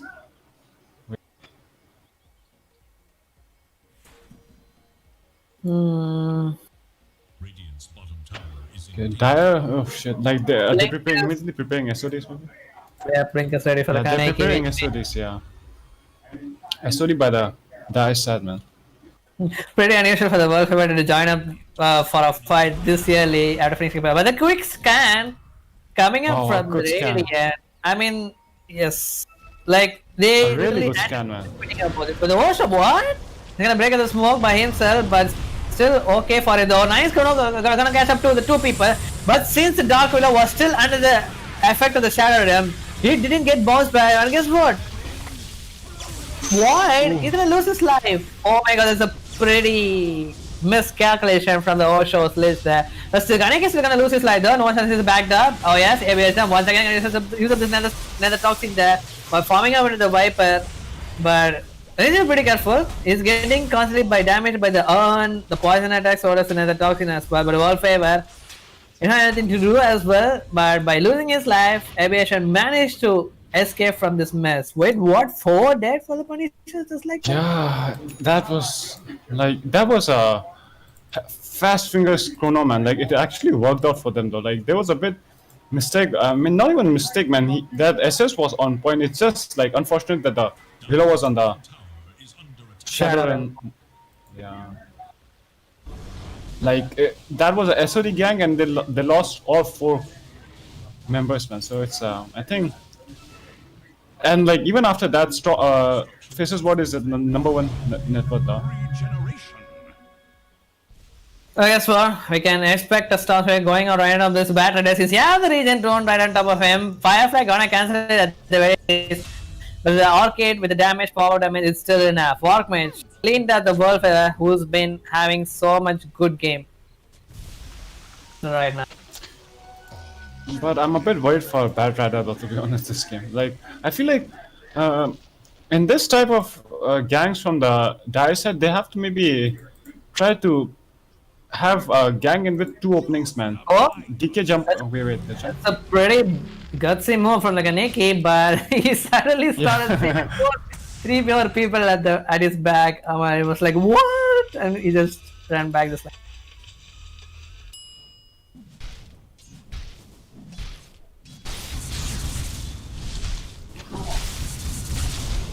Morphling is Oh. on the ancients, I think.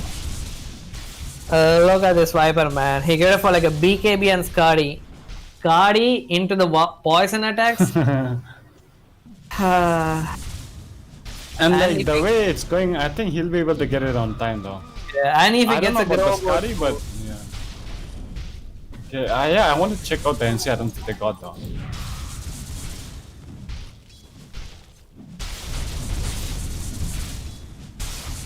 Offlane got an ideal item though. He got Possessed Mask, but now in what I think 40 seconds they'll get 1 more Nitro items.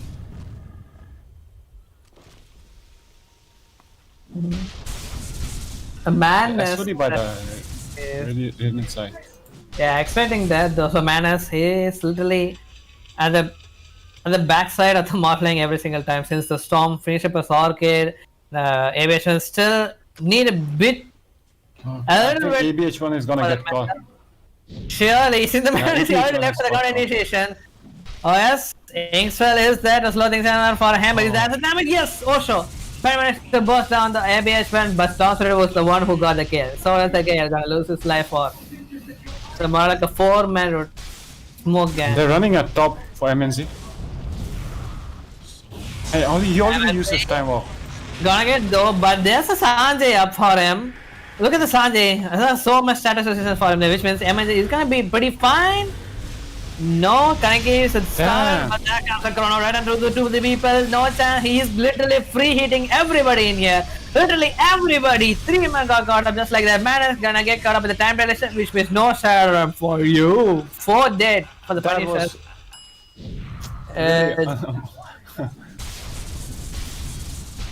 I like this build, man. Like I like that build up of Faceless Void, not a casual Singe, man. Like it's a. I mean, he's working on the Yasha too, but like it's like he's such a.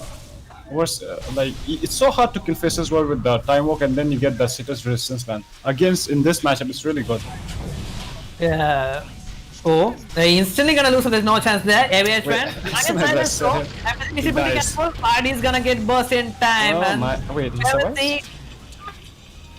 Managed to use up at least one prime bar, but ABH and be like, "Hey there, I'm your teammate, man. I'm your teammate. No chance. Look at me, I'm the freaking Viper," and he's gonna lose his life. But before he died, he got this complete Yasha though, so that's something good. Like, he was able to make use of his goal though. Yikes, Morphling lost his career somewhere, and that's why he didn't get his Manta set. Morphling needs to be careful, man. I think they're gonna hunt for him. Like they're under the. They have a warded. They have warded, so that he's like thinks he's safe, but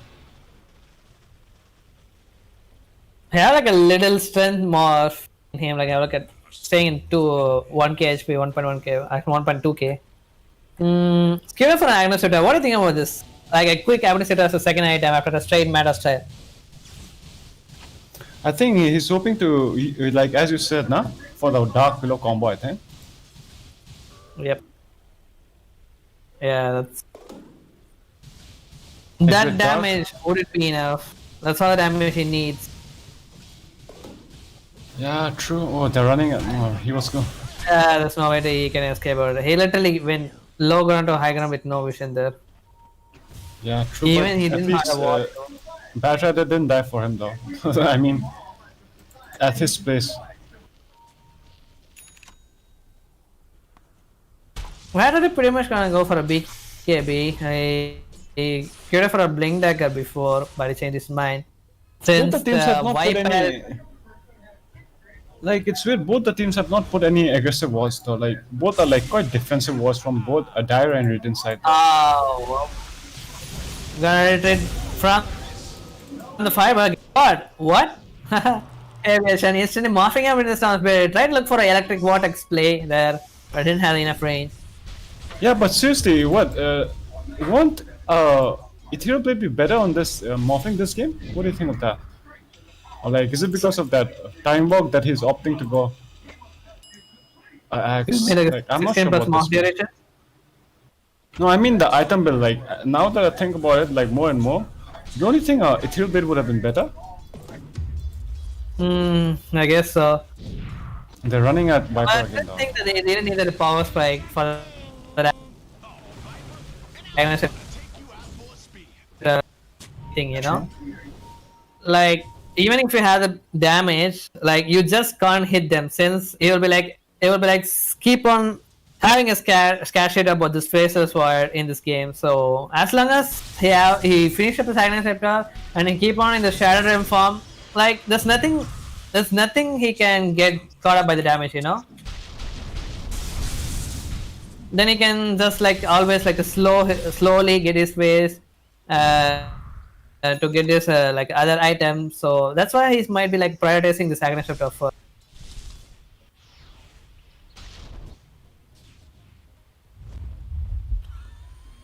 Quick smoke. Is under attack. But Darkmage he already got a TP towards the form. Dude, we forgot to mention, but even the panda has an axe though, so there's two primal spells up ready. Up and ready. What? When did he finish this? That was pretty quick. Even with no I'm still philosopher wondering got that. it. Yeah, how did he get that? Like Ah. Grimstroke, I don't think like in this game Axe is not the good option for a Grimstroke, though, right? Like it doesn't have that do much against Faceless Void, nor against Viper. Well, you can always work for like a Heaven's Alberto since the Viper, Faceless Void, or even a Hex. Hex is always good. I see the game a gang from the Radiant though. We might catch. Pretty much. MNG just gonna reveal himself, the mayor. But Kane gonna sure gonna get caught away here. He had the. Wait, what? Damn. Okay. I was enough damage, so it was pretty good calculation from them. Oh, they're gonna go for RS. Are they going for RS? Yeah, I think they're gonna go for RS. Can they, though? Can they quickly Yeah, take this Roche? He had a ward, Dyer. Well, Favor lost his Firefly duration, so he's gonna wait for another 20 seconds before he try to do any spotlight plays. Can I go focus with the Evil as this could be a main target for them. The Lasso don't have the mana. Lasso don't have mana for another 20 seconds. Do the head disciples though. he was able to get his My SS god, this is totally wrecked up for the Dyer. They're gonna go straight for the Karaki, hip out this BKB at the very least. Oh yes, use is there, but he's gonna get dispelled by the Storm Panda Spirit once again, and Willow is gonna lose up his life. I think with this, they're pinging the RS again. Watch out, he's pinging the RS. Oof. That was quite It just unfortunate. need like few mana for the lasso, yeah. That lasso was a must. Like, but then again, using a lasso for a panda, it's a bit sad to know that you're using for a post 4. I wouldn't really say so. I think a Brewmaster, even if it's a post 4, like this hero does so much in a team fight, you know. And since he have like a 2 split, I mean, he's not gonna even die in the game at all.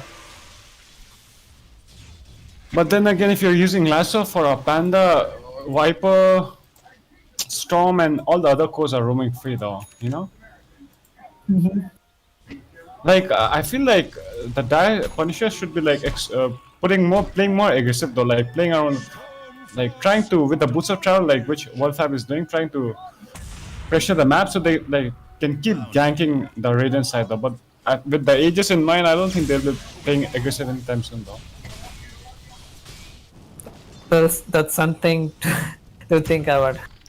And Void is almost close to his Skadi, and which is like Skadi. so good against Morphling, man. Okay, I think they're planning to do some moves because they've got an axe on Morphling.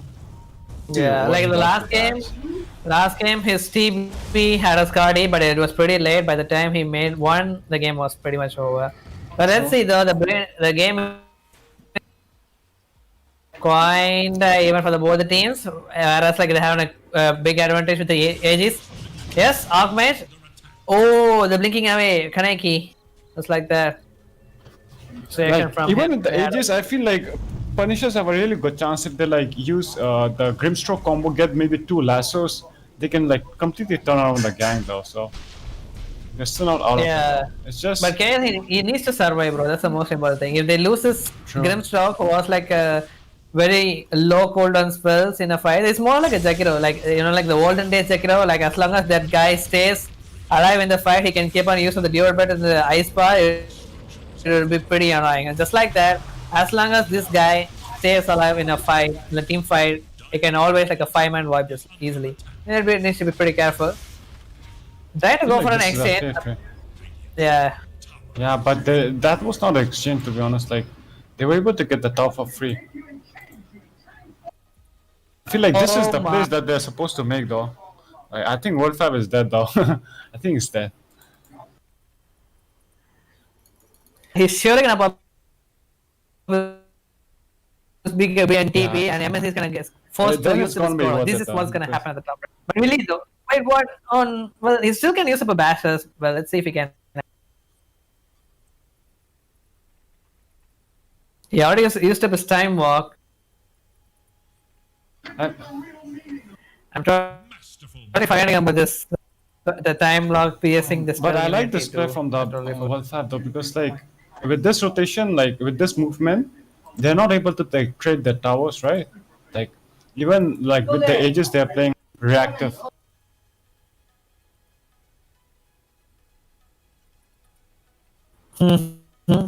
Yeah, they're gonna go for like a full head-on fight in the mid, like a 5v5. It's more like he just splitting it and whatever.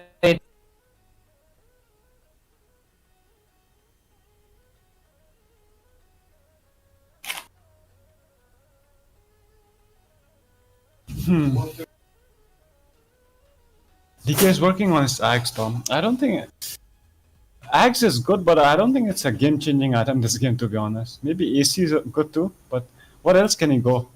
Like, I feel like the dire side is waiting for the ages to expire, maybe. But then, like, for them to make a comeback in this game, I feel like World 5 keeps exploiting the boost of travel, keep pushing the side lanes, right? And then because the bottom side is already open, like Morphling can, like, if he gets a chance, he can completely shut the tier 3s, man. Sure thing.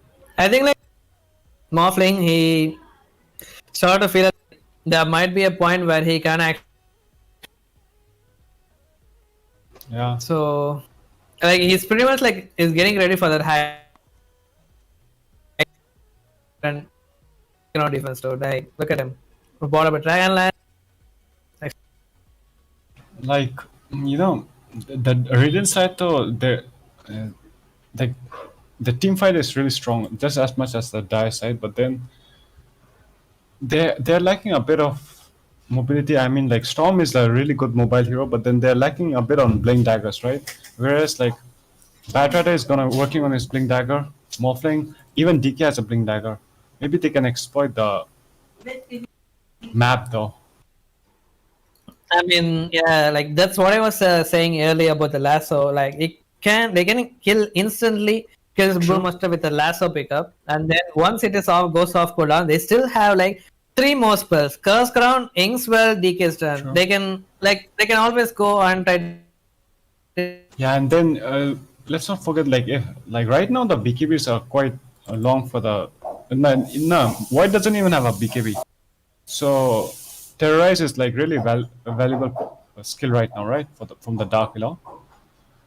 And then Yeah. I was thinking like if he goes Ethereal Blade, won't it be like good with the Soulbind? You are like essentially like nuking out 2 heroes at one go, man. Heal combo and Soulbind.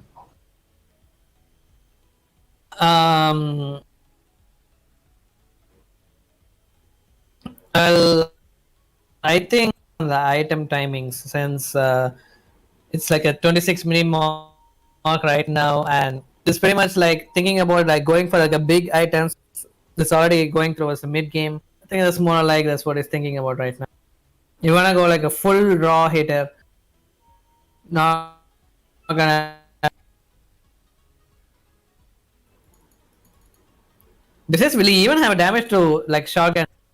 I don't know about some things like about this patch itself, man. I mean, not about the patch also, but like in TNDL, most of the games in which the teams are even, right? It's come to like same point every time, and the like the network difference is not that high, right? But the die side can feel the pressure from the Radiant, man. I feel like because of the Faceless Void and like, I mean, who do you think has more pressure right now? Like, if only I could see the Dota plus what's that called, win rate, man. Can we look at that? Win rate. I forgot as a hotkey, but I can actually look it out. Let me see. I don't think I don't have the option to see that. I wanted to look at that.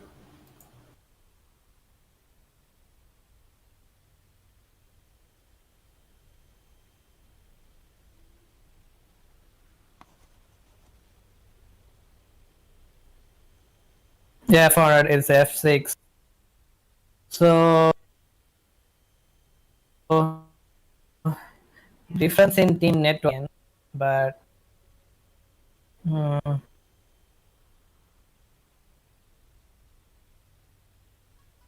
up with these lines on the? oh my god! I mean, I was trying to check up this certain hotkey, you know, and then some key like F3 or F2.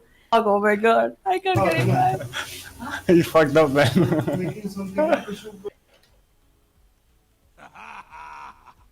Jazz with the 4 minutes, boys. Well, dude, well, wait, I'm gonna try to reconnect. Okay, get back.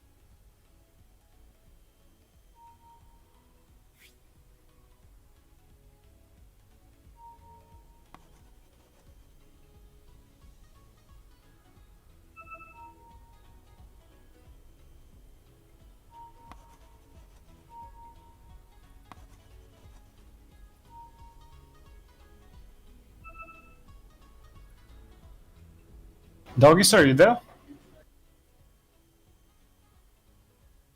Mr. Doggy?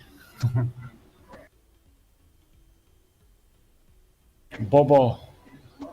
Coming from the, I think MZ is playing some mind games or what, man. Typing Bobo in the minimap. What should be the appropriate response though? I think I know what that is. I think if somebody says Bobo, you gotta put Panginamo though. Panginamo.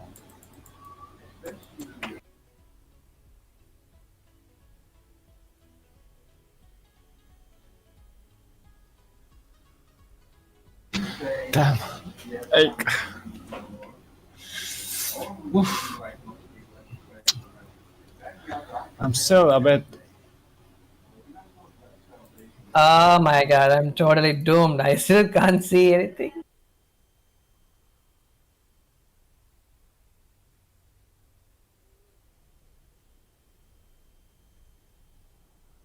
Well, I can actually see. You know what I just noticed? Yeah. Since I played against Edgy Boys in the day before yesterday, I've already pre-muted them like beforehand. I was wondering why they're not using chat and all, man. It seems I had pre-muted them. My bad. Time to unmute them. Like it's a really mental warfare, man. Playing up against like us, Sure like thing. all chat team, right? After every kill, you're getting some voice lines, man. It feels bad, man. Especially if you're losing though. I think there was a game I was playing against Kale, okay? I think it was and then he was playing I think Grimstroke. I think and then as an offlaner and he's a poster, he killed me and then know your place. He kept spamming, bro. Oh shit.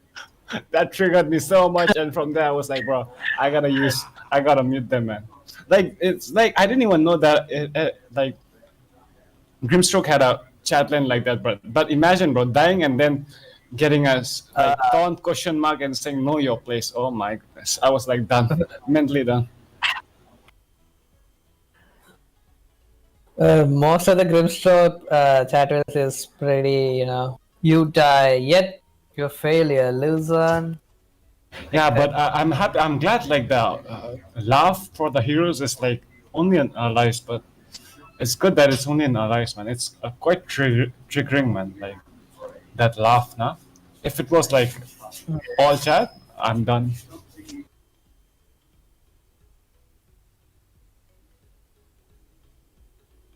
So I gotta ask you, man, Wallen, who do you think was the MVP of this tournament, man? Like, MVP.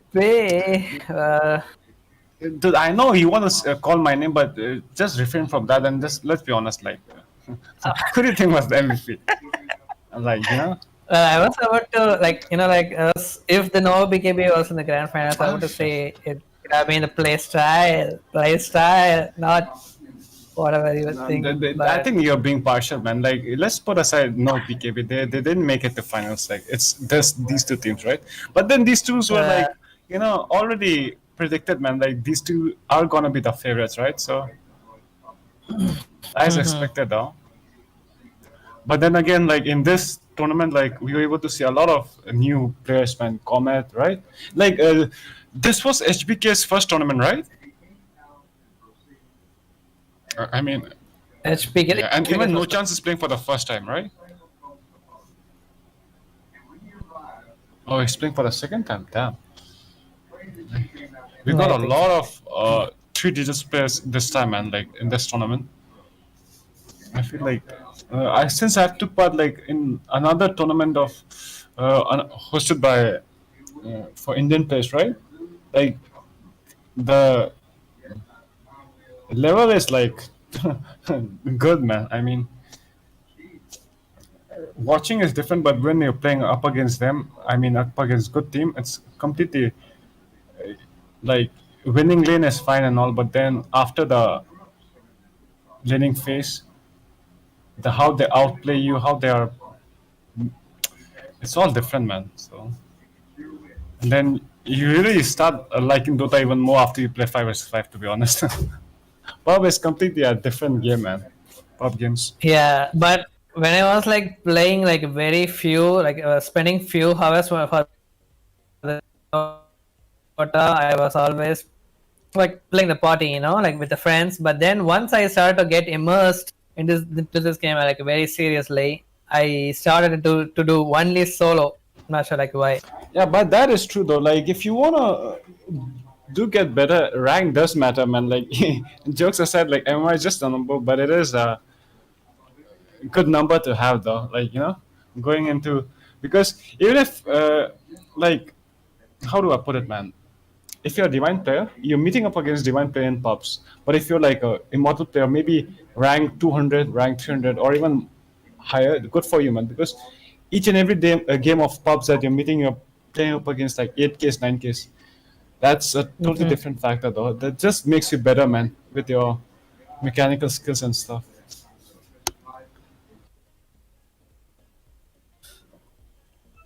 So we have Yeah. a problem in this game right now since maybe Manus had a power cut issue. Power cut. It's on his way towards Hey, you that. don't need to tell me, man. Like, I'm telling you, bro. India would have won a TI if not for the power cut and internet, bro. A lot of potential. It's just the government that's filling us, man.